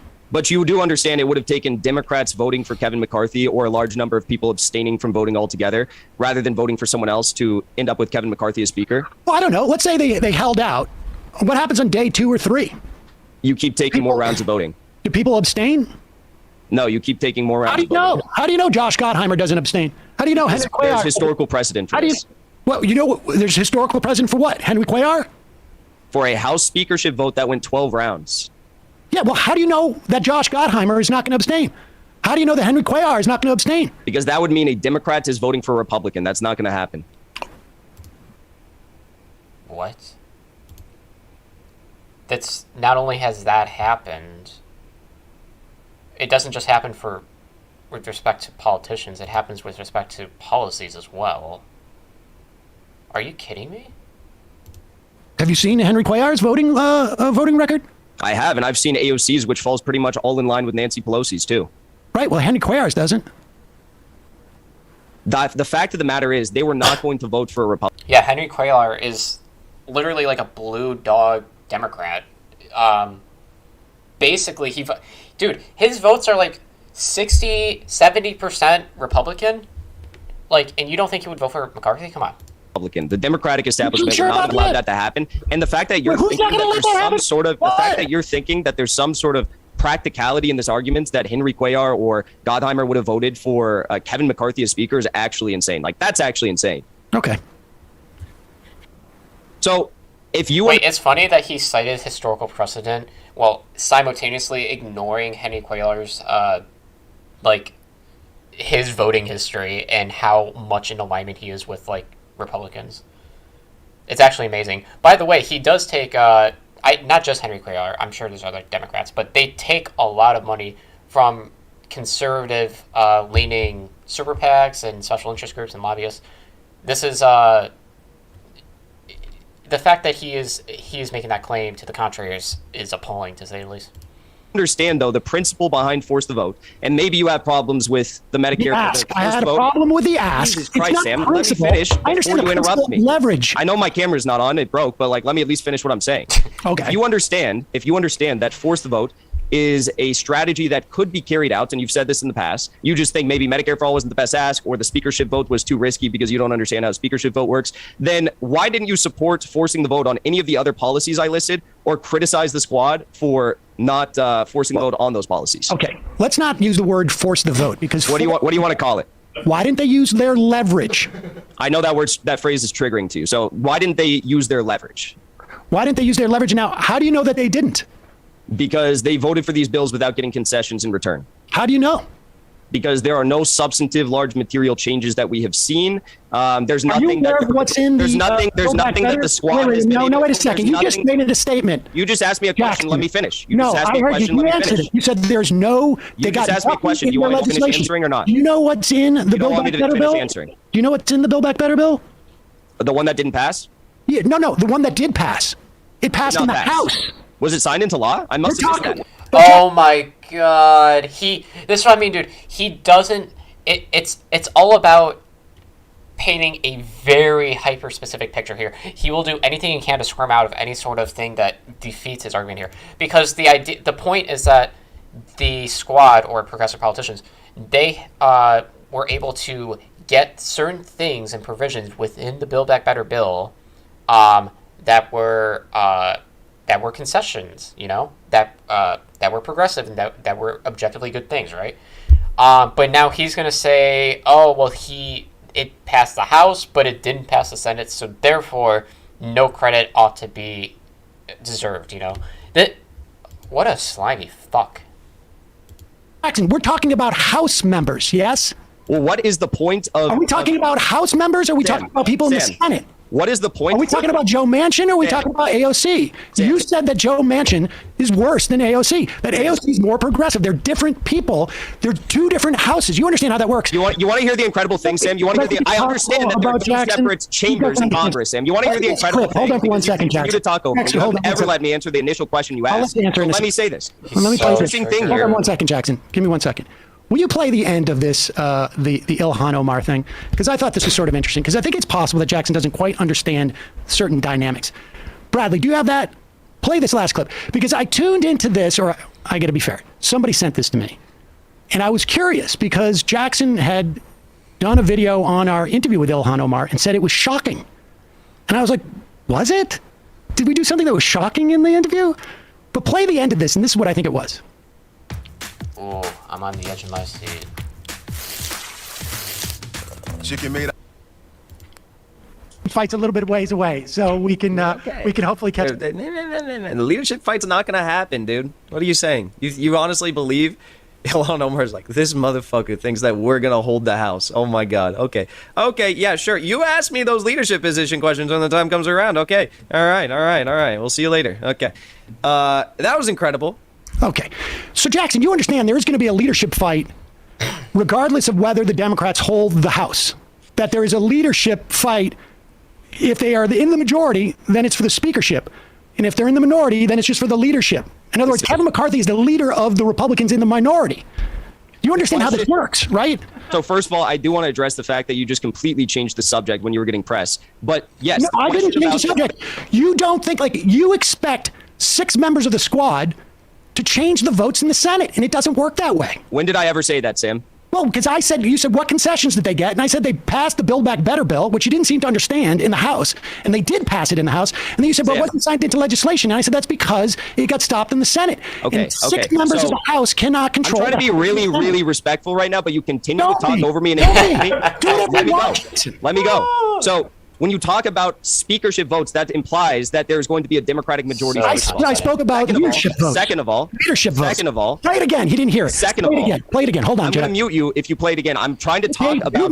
It's my. Wait, dude, that is holy fuck, dude. What a little bitch. Jesus Christ. He's on someone else's show and he's threatening to mute it. Yo, come on. Come on, this is not a good look, bro. Come on. Show, ding dong. Okay, well, I'm gonna go off and say what I'm gonna say about what I've been trying to get out for 5 minutes now. Wait, why don't they mute him? I mean, I know, like, it's their show, right? Like, they can do that. They have the unlike Russia, they have the the financial resources to, like, you know, support the show, support Sam's show. You know, like, I feel like they have the capability of muting him. But you can, which, by the way, they should. If someone talks this much and is this persistent and disrespectful, then I would definitely mute him. Yeah. You can do it again, but you just misspoke. You said I said speakership and I said leadership. So let's play it again. You think that even if the end of that conversation, the end of the conversation was about leadership, and it was, do you think that's not going to happen, dude? What are you saying? You honestly believe? Elon Omar's like, this motherfucker thinks that we're gonna hold the House. Oh my God. Okay. I didn't say that. Okay, yeah, sure. You ask me those leadership position questions when the time comes around. Okay. All right. Okay. So, all right. So, Jackson, continue. You have to unmute yourself, Jackson. Oh, they did mute him. Nice. Is he still muted? He may not come back. Wait, did he leave? I'll ask him to unmute a few more times. It might be the complex setup he's got going on there. He's got a pretty crazy setup going on. All I do is see myself twice. Did he go away? All right, well, Jackson, if you want to come back, you can come back. If not, we can say goodbye. Or we can keep him on. Dude, for real, though, he needs to ask for a raise. I know, like, you know, like, fucking shit, man. I know Russia's, like, on the border of Ukraine, right? Like, but fuck. I mean, I'm sure they have some pennies to spare, you know, to invest in your show. Like, holy shit, all you have to do is ask. If we want. Yeah, I'll just keep him in this side. All he has to do is ask. Oh, am I still on his screen? Still on his screen? Yeah, you are. Okay.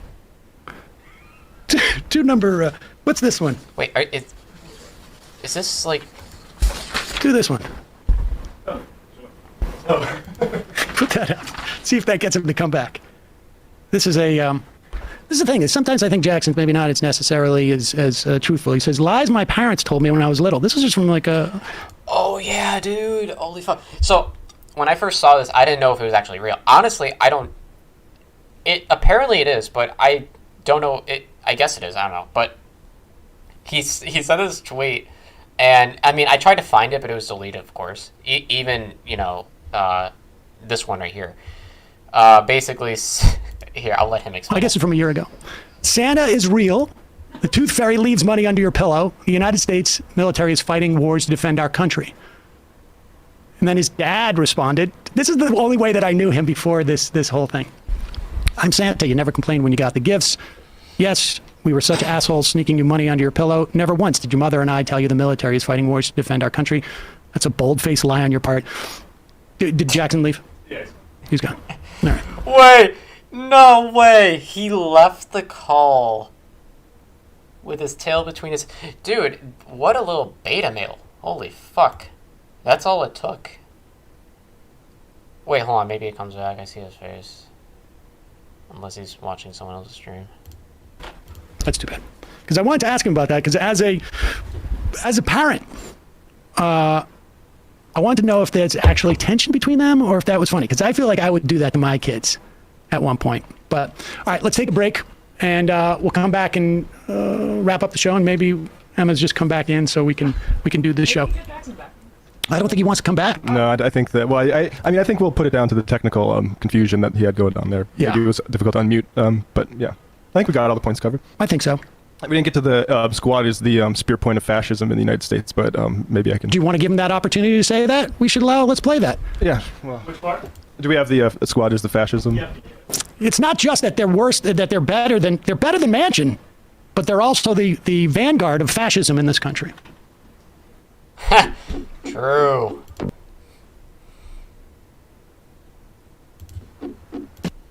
See, this is the thing that I think was like a little bit disingenuous. I feel like there's a little bit of Mott and Bailey, if people want to look that up, debating term, where you take a stronger position in one time, then a more defensible position when you're being called. Oh yeah, definitely. That definitely took place here.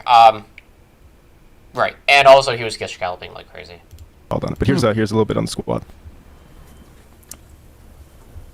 Are Democrats the new fascists with their COVID concentration camps? I think that, as I've said before, and I literally got, it went semi-viral on Twitter when I said it, but I stand by it 100%. I said, honestly believe... Oh, fuck. Hold on, this motherfucker thinks that we're going to hold the house. Oh, my God. Okay. I didn't say that. Okay, yeah.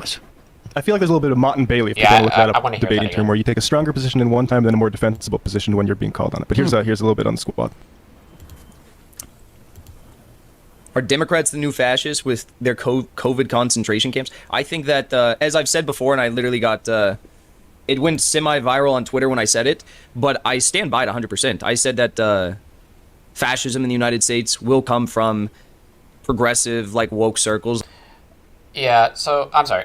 If you think Democrats are fascists, then you're a massive dumb fuck. Like, huge, massive.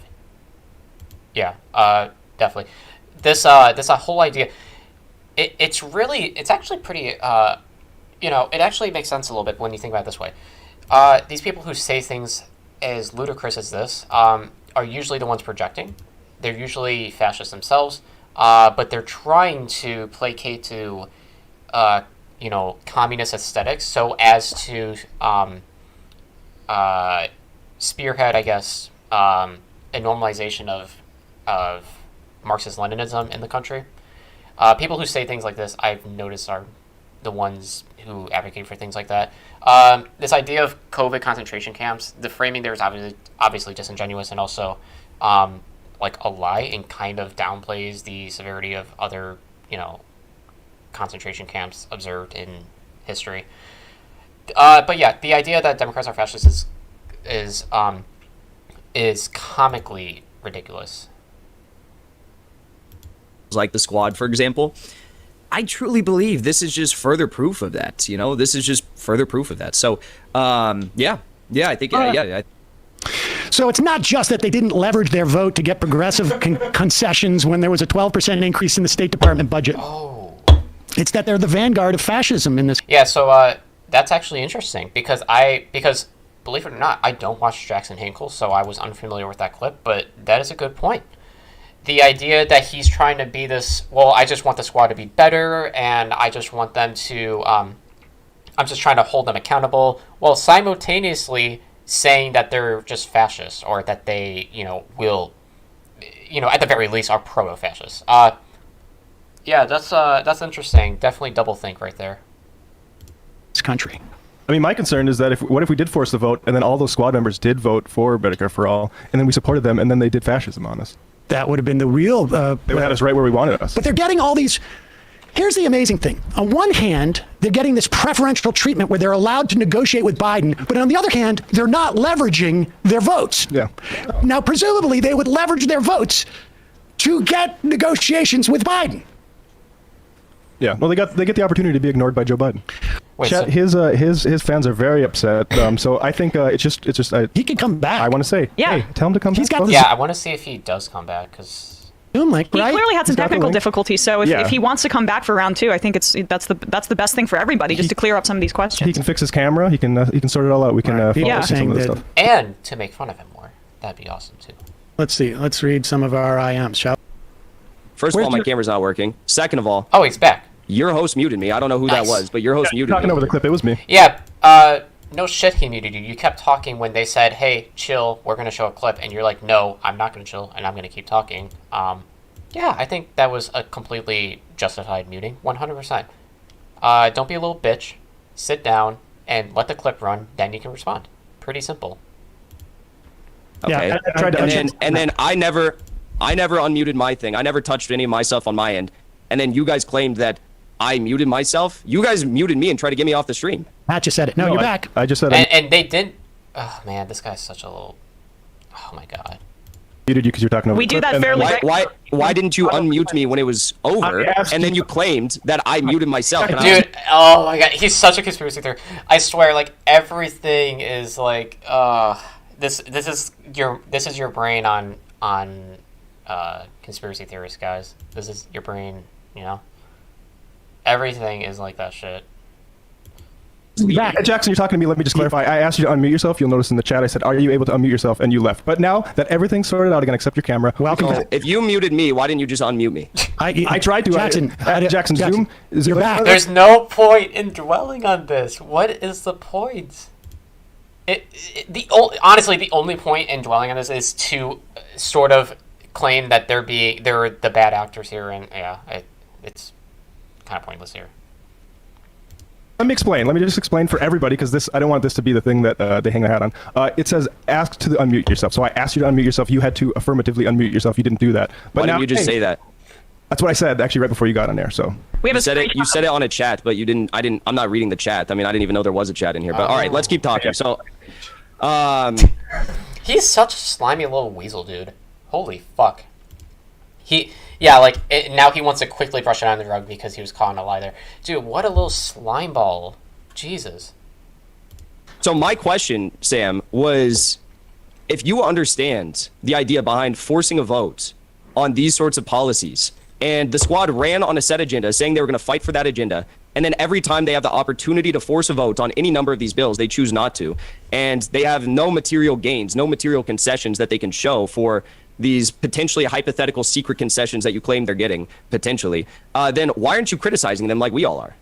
Okay, I don't know who we all are in this instance, but Jackson, you started this off by saying that they were getting preferential treatment by the Democrats, and one of those was their ability to go in and negotiate with Biden. Now, how is that preferential treatment different from exercising their leverage to get in and negotiate as to what the outcomes of bills will be? Very, very easy answer to that. If you're looking at it from a practical sense as to what is practical, pragmatic politics, the idea of going in on a joint task force with Biden does not result in material changes. In addition to that, those joint task forces, with the exception of, say, the climate change one, they weren't negotiating based on their agenda and items that they could potentially get concessions on. They were negotiating in favor of Biden's agenda between the more progressive aspects of his agenda and the more conservative aspects of his agenda. And I think that they need to be forcing votes on their agenda, concessions for their agenda. Forcing votes? What are you talking about? What does that mean, forcing votes? Well, I would ask you, because in your initial video and in the debate you had with Brianna Joy Gray, you said that, yes, I think forcing a vote is a fundamentally good principle. Getting leverage for certain things is a good principle. But I don't know what you mean forcing a vote. You could have a vote. Listen, there's a bill that has been introduced by Jayapal, right? A Medicare for All bill. It was introduced after they had already voted for the subsidization of COBRA premiums for 6 months, which is something you said you vehemently disagreed with. I did disagree with it. Yes. I railed on it quite a bit, actually. You know, they actually delayed the introduction of Medicare for All so they could initially first pass the COBRA premium subsidies in that COVID bill. Yes. Nancy Pelosi is a very outspoken critic of Medicare for All. I'm aware of that. That's why I've criticized Nancy Pelosi for that as well. So if you think that maybe Medicare for All is not the best ask... Do I think that putting a vote for Medicare for All on the floor is not the best ask? Correct. Hello, somebody. I'm Nina Turner. And I'm excited to announce that I am running for Congress in Ohio 11th District. Nice. Can you make a donation to help us launch By the way, campaign? I'll do a little advertisements myself. Definitely donate to Nina Turner. She's pretty pog-based, and she should be in Congress. Really good politician, so. Okay, so why don't they instead, focus on, if you think maybe these domestic policies are not their strong suit in forcing their agenda through, like Medicare for all? Why don't they focus on foreign policy issues? No. Jackson, you're talking jibber jabber here. If you jibber jabber to talk about foreign policy, is that jibber jabber to you? If you force the vote for Medicare for all, let's say, it will lose. And not only will it not win, which you don't seem to think winning in the House is even meaningful, right? Because the Build Back Better is not going to become a bill because it's stopping the Senate. What about losing a vote in the House? So the point here for Jackson, ultimately, he's upset that progressives are not performatively pushing for progressive legislation, even though they were able to get provisions within, like, for example, the Build Back Better bill. The problem is that he doesn't actually care about electoral politics. He only cares really about pushing forward a strategy that will not work and will disillusion many more Americans, and the ultimate goal of which is to radicalize people in a direction of revolution. That is his ultimate goal here. You actually said on your show, and let me bring this up because this is your quote again. You said that you think that it's important to set markers even if votes fail. So when they can control, both houses and the White House, potentially with progressive politicians, they will have the record of who in the Democratic caucus votes for it. Yeah, well, with the value we have of Medicare for all is that we know at the very least there's 100 Democrats who won't even co-sponsor the bill, right? You said now, for instance, you said that you thought it was a good idea. In the Senate, they voted to expand Social Security payments. I don't know, 6 years ago, 5 years ago, which I think was very helpful, even though it couldn't pass, because it holds and binds those people. So yes, I mean, I do think there's some value to it, but it's nominal. I wouldn't exercise, the type of leverage you're talking about to get a vote, particularly on a bill where it's going to lose 300 to 100 or whatever, 310 to 110. Well, it's not even about that. It's about getting concessions that might not be necessarily policies. Like, for example, you've brought up this idea of getting committee assignments multiple times. So why are they not working to get better committee assignments for, I don't know, say the next congressional cycle? I hope they are. Well, don't you think it's a bit of an issue? In fact, I would argue that maybe AOC sending money to moderate and even conservative Democrats was part of that. So you think that instead of leveraging their power, they should just be giving money? Power, dude? There's 6 votes. What power? Yeah. I just listed multiple votes that passed in the House with very slim margins, such as the Capitol Police and security funding. If they sink those bills, what do you think they get? If they sink those bills, they could get the concessions you were just referring to, and you said that you think maybe they got by giving money to DCCC Democrats. That's what you just said. It doesn't work that way, Jackson. So you have to pay $5,000 to 32 different DCCC candidates to get anything done? I mean, it greases the wheels, yeah. It greases the wheels. So what if I told you instead of playing softball politics and greasing the wheels, which is all don't interrupt me. You've interrupted me so many times, Sam. You've interrupted me so many times throughout this entire debate. I don't care. You've interrupted me so many times. I've let you talk. Now let me talk. What if I told you instead of greasing things that don't mean anything? Softball politics, what does that mean?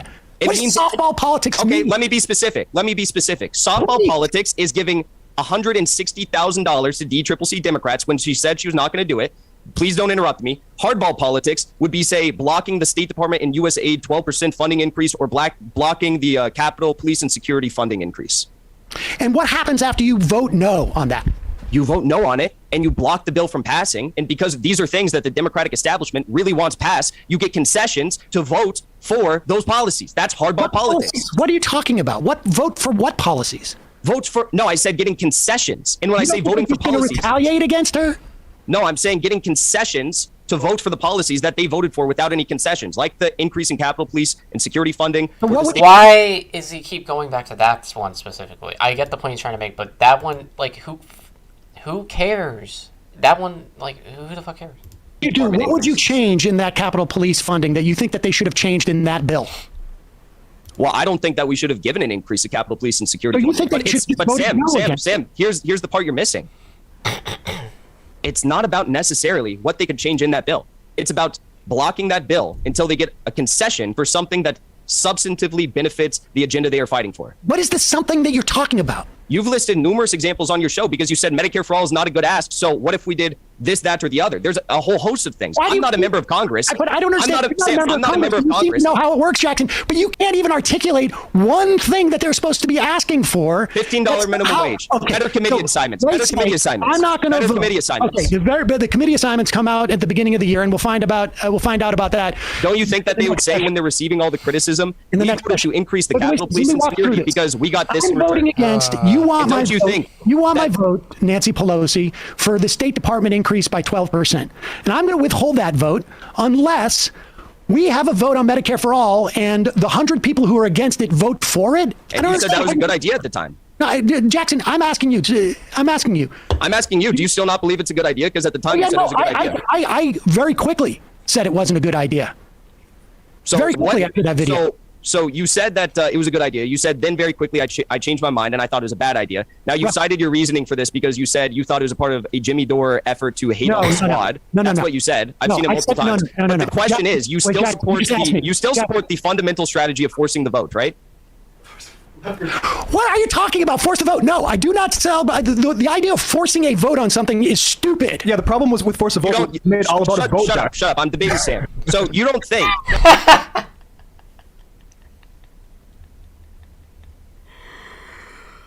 Oh man, this is a fucking shit show. So yeah, the problem here is that like yeah, I don't know. This is just a shit show. I don't know. I think I've already addressed everything I needed to address before. Progressives, don't say shit up to him. You don't think that progressives? I want you to apologize. You don't think progressives should leverage their power? You just say that.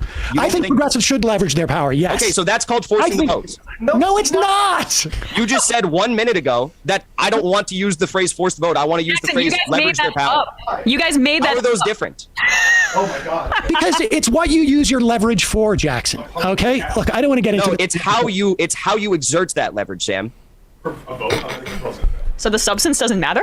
I don't understand. The substance of what strategy you employ to leverage your power. That's what matters. You think that instead of leveraging their power, they should donate $160,000 to DCCC Democrats. Okay. I think contributing money to people gets them to vote your way. I think there are different things that you can do to build a coalition, to pass legislation, to materially benefit people. And what happens when you have that coalition? What happens when you have the coalition? I don't know if you would have gotten those corporatists who wanted the SALT reductions and et cetera, to vote for Build Back Better or to sign off on a provision to, let's say, have expanded child care or whatever it is, had they not built those bridges. Maybe, maybe not. We don't know for sure. We're not privy to those conversations.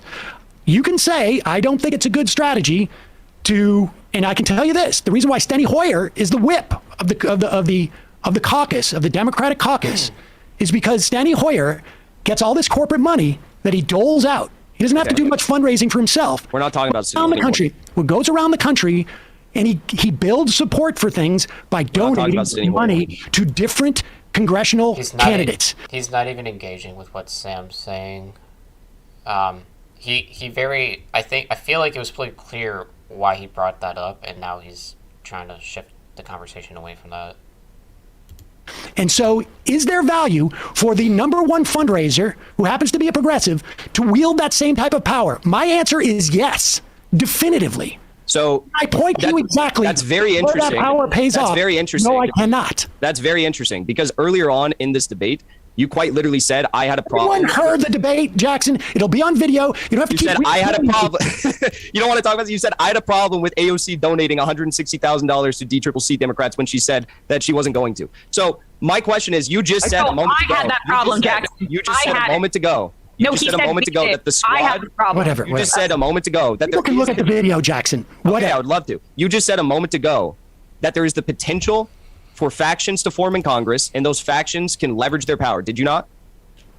I don't know if I said that, but I agree with that statement. Okay, so if you think that that is possible, and if the explicit goal of the Justice Democrats was to do just that, and if the reality of this session of Congress is they could have blocked certain votes that were, in my opinion, bad. Maybe in your opinion, I don't know what you think about those votes, but they could have blocked those votes to get concessions in return.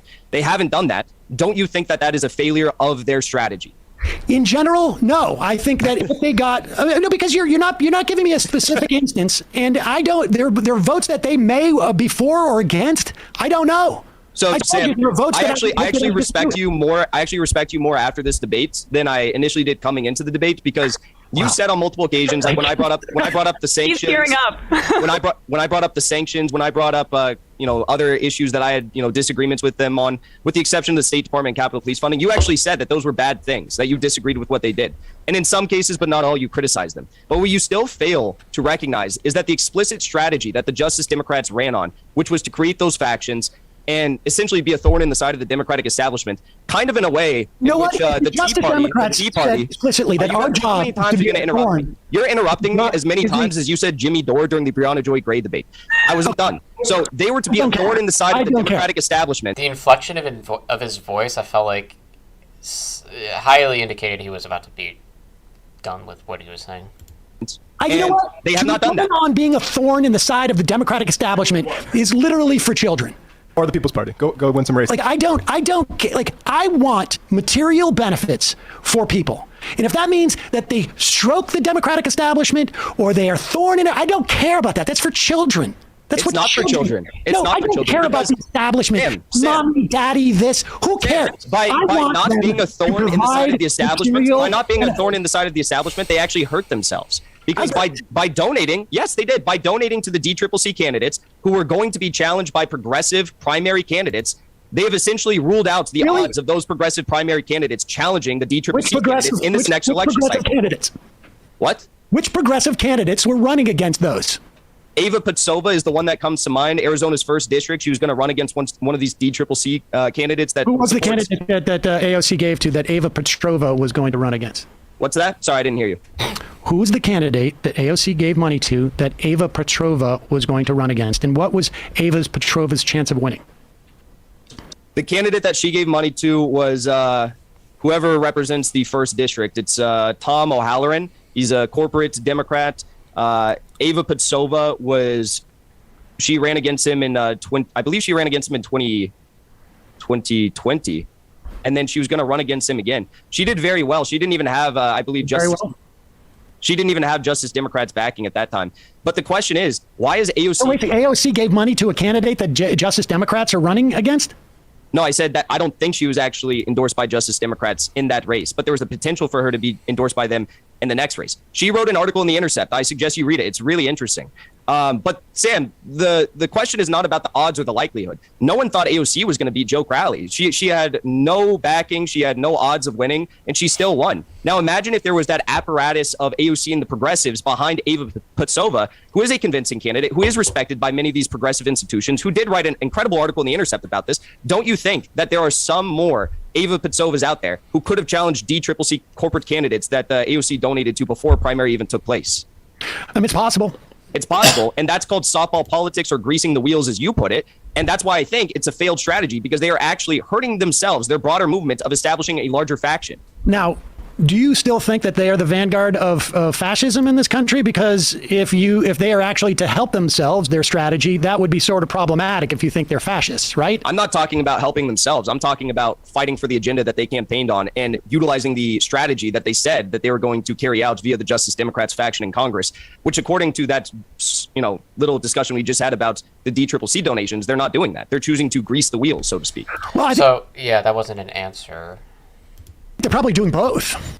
If they were doing both, don't you think that they would have blocked any number of those policies? No. Why?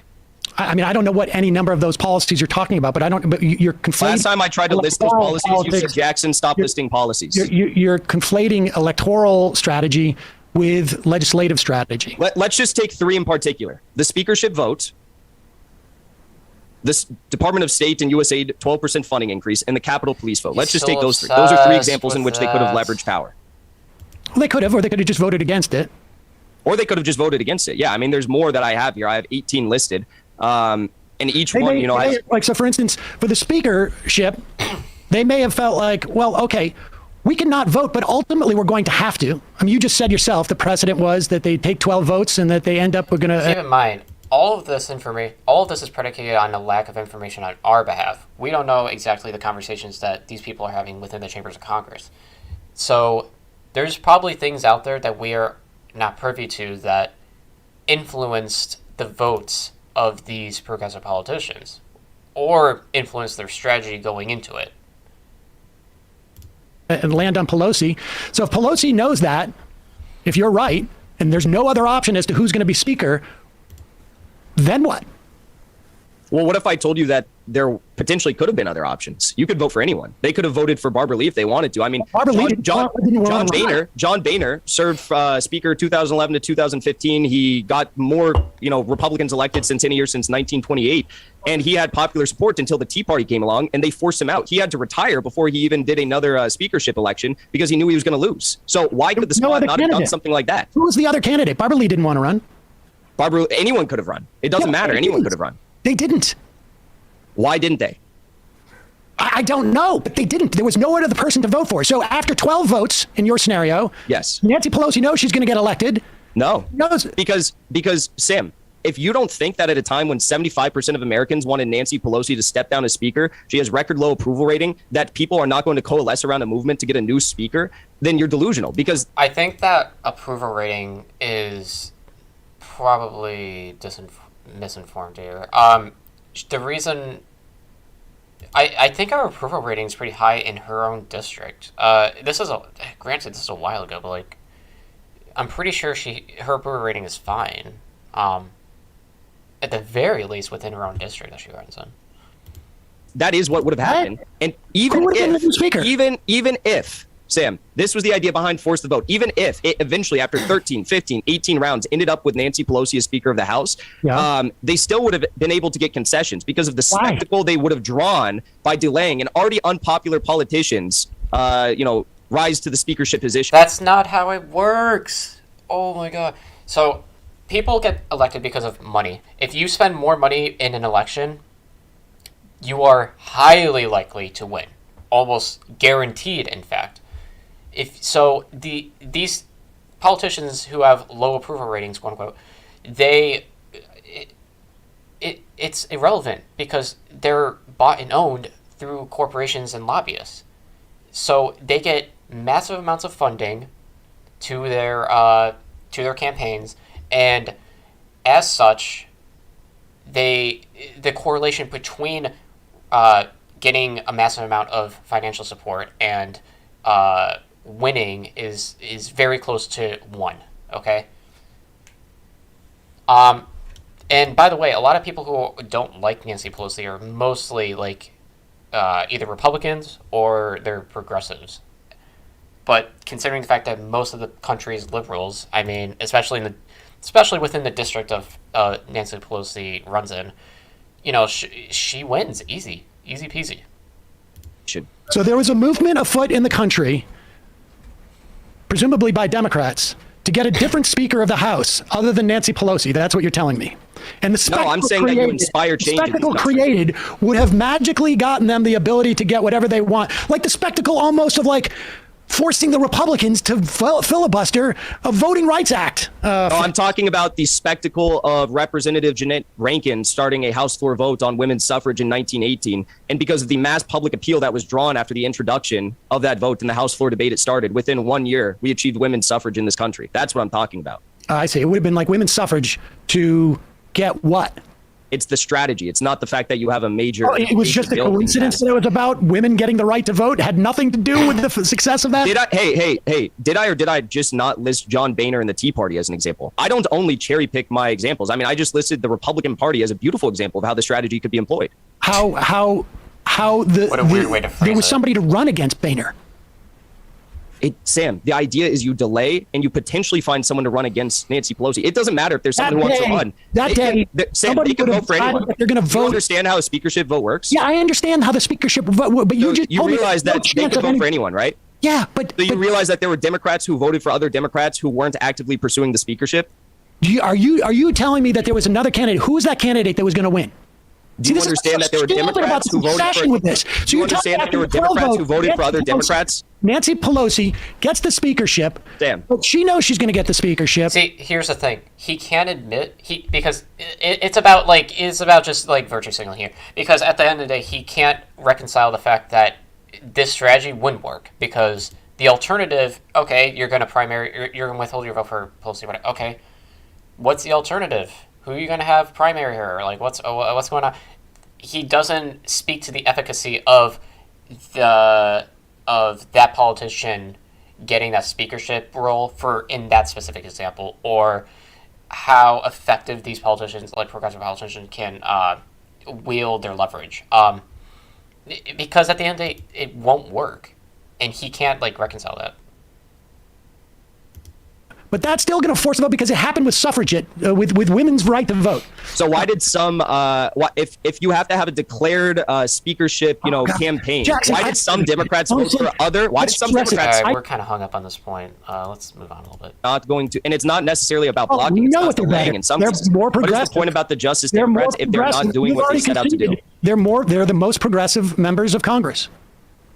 Is that the bar you want to set them to? That's the bar you want to judge them upon? Yeah.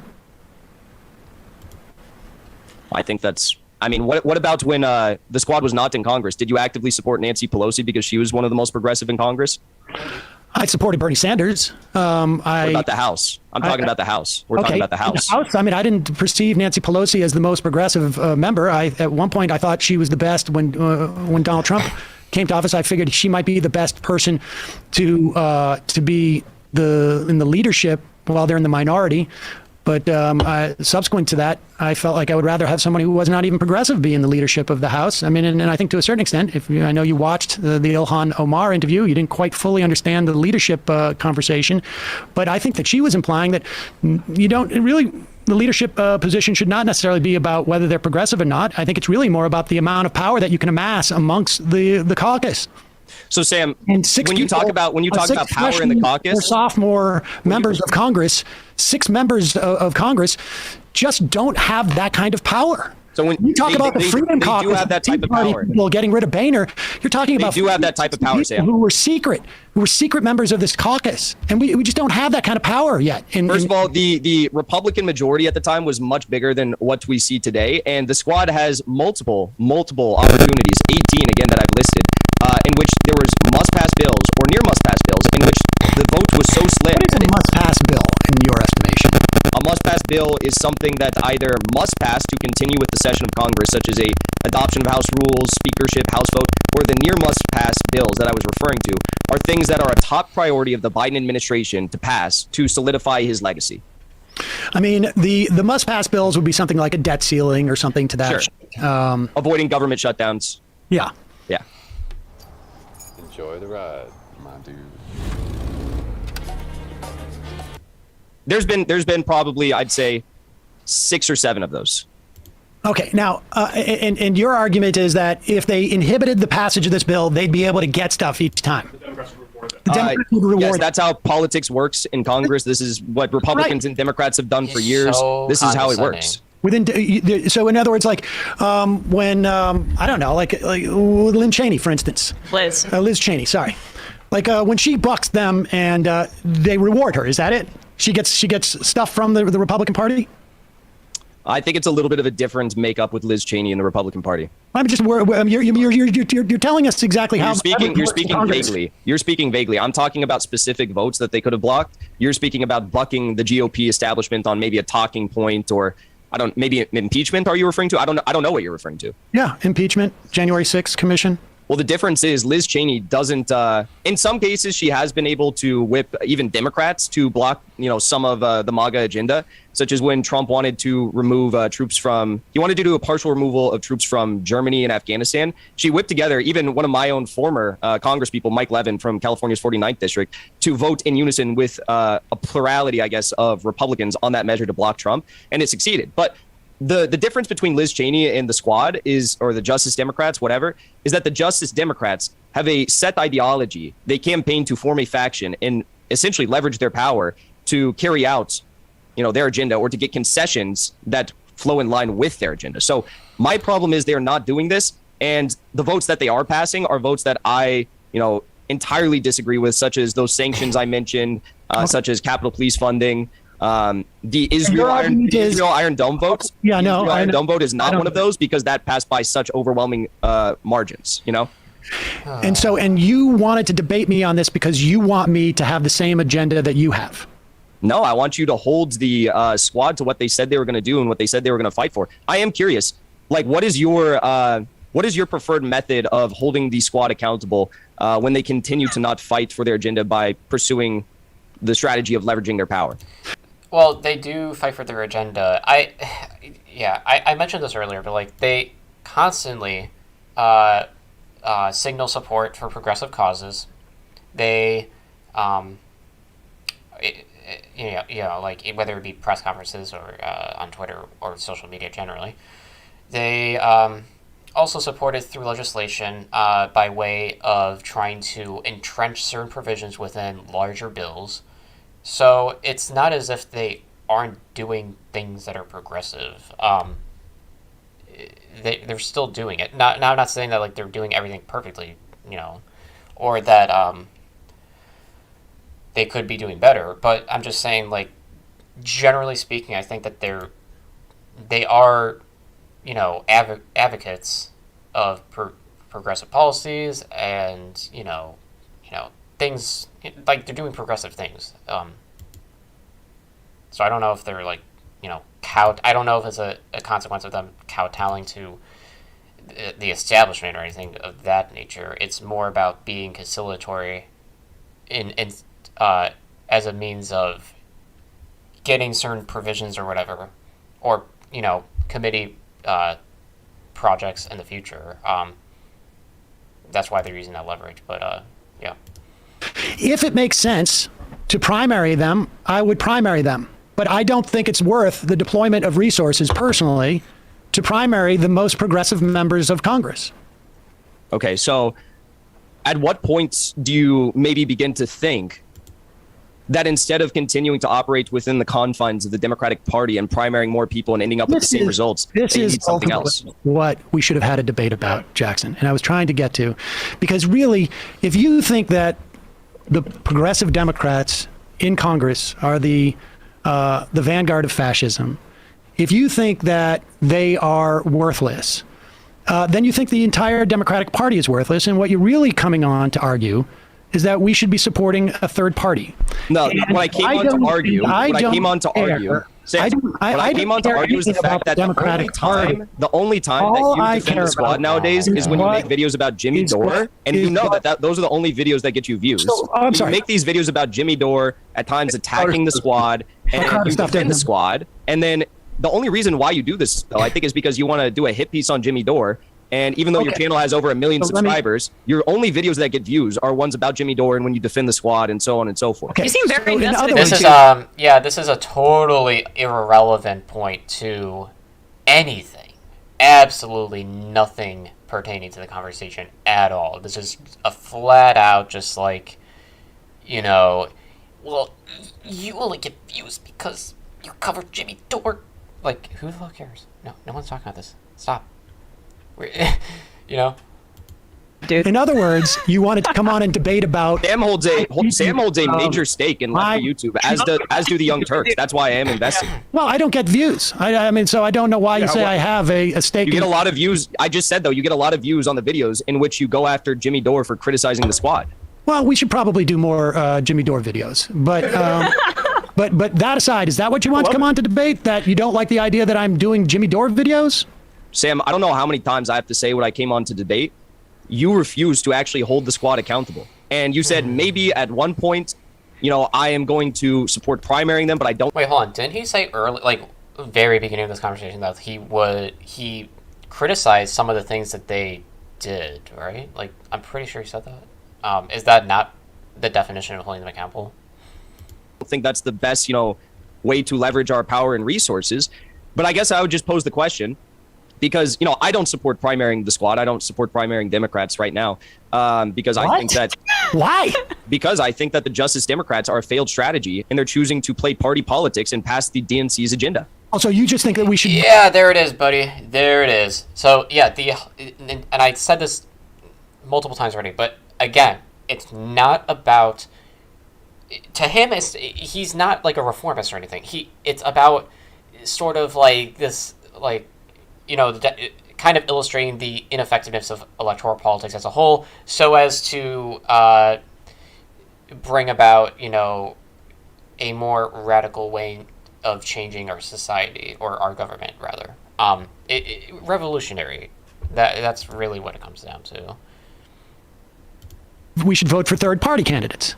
I think that there's other avenues we need to look into, but what I think we all need to... But what are those other avenues? Why? I mean, this is what's important about this. And maybe, you know what? He's pressing him on this now. I wonder how much ground he's willing to give on this, or how much of the mask he's going to allow to slip here. Conversation. Sam, what I think we all need to come into agreement upon is that the justice... Oh, there it is. He didn't answer it. Oh, God. Yeah. Democrats, their strategy has failed, and the squad is now towing the line of the DNC. That's something that you still refuse to acknowledge or address or even attempt to hold them accountable upon. I disagree. You've already stated that you consider them more progressive than the Gottheimers and the Mansions of the party. I disagree with you. You just said that you will occasionally call them out for some of the bad votes they take. There were some that I mentioned that you did not call them out over, which is okay. I don't expect you to follow like every single detail of, you know, congressional votes. But at the end of the day... Oh, that's patronizing. Come on, man. Come on. You are not criticizing them for failing upon their overall strategy of forming a faction that can leverage their power in Congress. And you are instead giving them some, at least tepid support for greasing the wheels and giving $160,000 to DCCC Democrats. Correct. So that's where I guess you and I just disagree. Yeah. About the People's Party. Would you support AOC giving more money to DCCC Democrats, even though she said she wasn't going to do that? If she made an assessment that there was a strategic value for it, I would be okay with it. Even if there's more opportunities to leverage their power on must-pass or near must-pass bills? I don't agree with your premise that. What don't you agree about it? Because do you agree that they don't have the number of votes? Again, over and over again. I don't. No, you haven't outlined yet. Effective is effective. You don't think that they have enough votes, or what? I just don't think it's going to go down the way you think it's going to go down, Jackson. Yep, that is true. I don't think your idea of how Congress works is how Congress works. It is how it's worked in the past. I mean, this is how I know, the suffragettes. Yes, I understand. No, I wasn't going to bring that up. I was going to bring Boehner up. But the idea is that if they, maybe this has never happened before in Congress. Maybe, hey, Sam, maybe this has never happened before in Congress. Don't you think that they should at least try? Because this was their strategy. When you were in junior high, I don't want to was talk about covering every day what John Boehner was doing. This is very weird. I can tell you. This is very weird. I don't want to. What are you doing talking about junior high? I'm talking about the fact that you changed subjects. There was not four members. There was not four sophomore members of Congress who eliminated John Boehner. You were changing subjects. No, you brought up John Boehner. You brought up John Boehner. And then you went to this weird analogy about my middle school. It's not an analogy. What I'm talking about That's is the not fact what an that analogy is. Okay, so you still have not outlined this. I was saying you still have not said very carefully what happened to John Boehner, and none of it went down the way you say it did. Okay, first of all, that's incorrect. But second of all, you did not acknowledge what I initially questioned to you. Which was what? I mean, maybe if you'd listened, you'd heard me. What I said was that the squad could have blocked the passage of these bills. You have not contested that they didn't have enough votes to block or delay. They voted against it, yes. Block or delay. Okay, so you're saying they could have done this. They could have voted against it. They could have blocked or delayed it, yes. So why do you think that would have failed? Even if it's never happened before. They could have voted against it, and if they had enough votes to kill the bill, they could have killed the bill. Or they could have delayed it and renegotiated. What do you mean delayed it? They could have told Nancy Pelosi that we are not going to vote for this unless you give us substantive concessions. They could have gone out on CNN and MSNBC on Mehdi Hassan show and say, I'm not prepared to vote for this bill until we get these concessions that we have listed. Don't you think that is an effective strategy? And don't you think that's also the strategy that the Justice Democrats initially ran on? I think that could work on occasion, but I think that Nancy Pelosi, for the most part, is beloved by Democratic voters, for better or for worse. That's incorrect. She's got a very, very low approval rating. But it's not true with Democratic primary voters. Google this up. Let's look it up, man. Sam, so you just I really want, and I mentioned this earlier too, but like I really want to know what this approval rating thing, because to the best of my knowledge, her approval rating is not that low, and also it's high in the district she runs in. fact check for you, Jackson. I just said she approval rating. Did you not hear what I just said? Democratic primary voters. Go, I'm talking about the whole of this country. But Sam, you just said, Sam, I don't want to let you off on this. You just said, Bradley, will you look that up and put it up? Look it up. I could not, I don't care. So you Yeah, just said that on occasion. He doesn't care when he's proven wrong. Yeah. We get it. Whether or not he misrepresents things, yeah.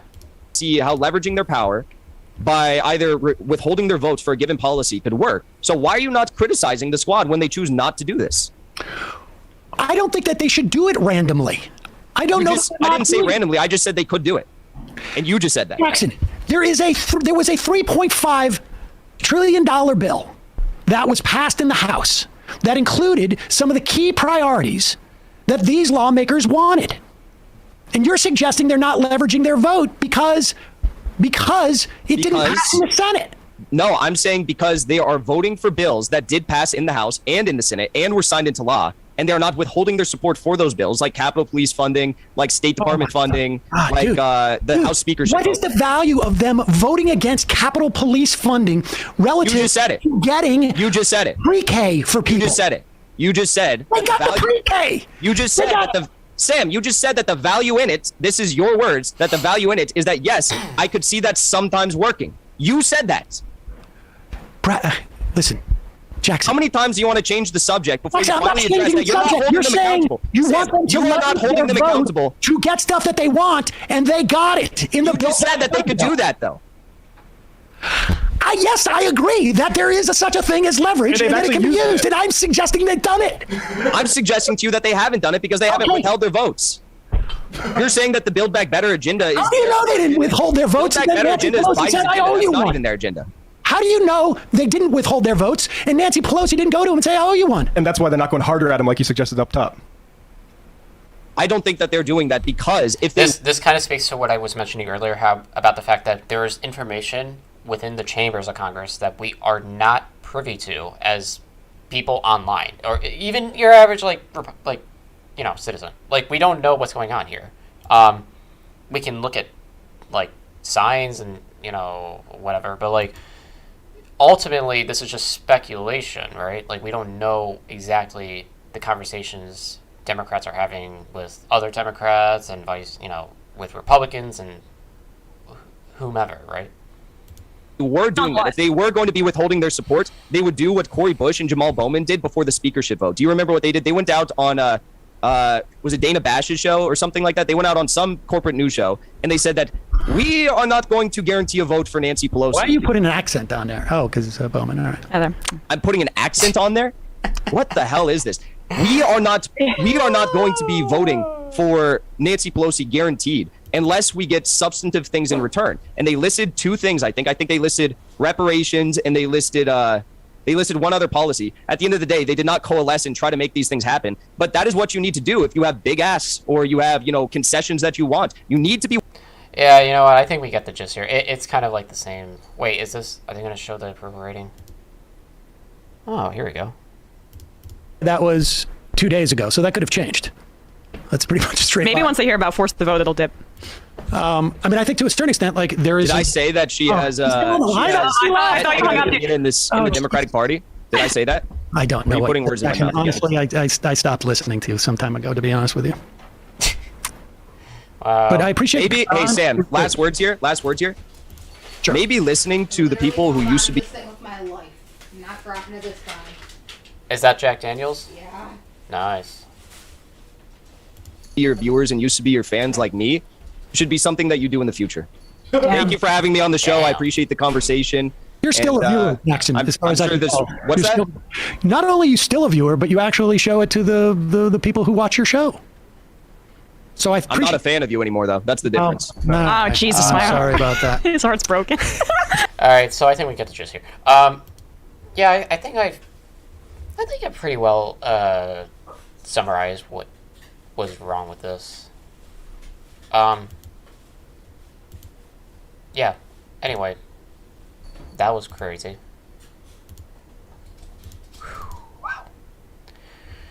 Wow. Overall, yeah, dude, just I don't know, pretty stupid.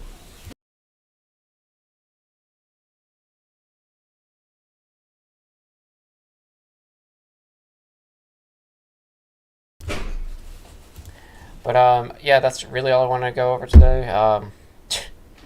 Crazy debate. Basically it's saying the same thing back and forth for the past like hour. So yeah, nothing really substantive there. But anyway, yeah, that is all for today. But thank you for watching.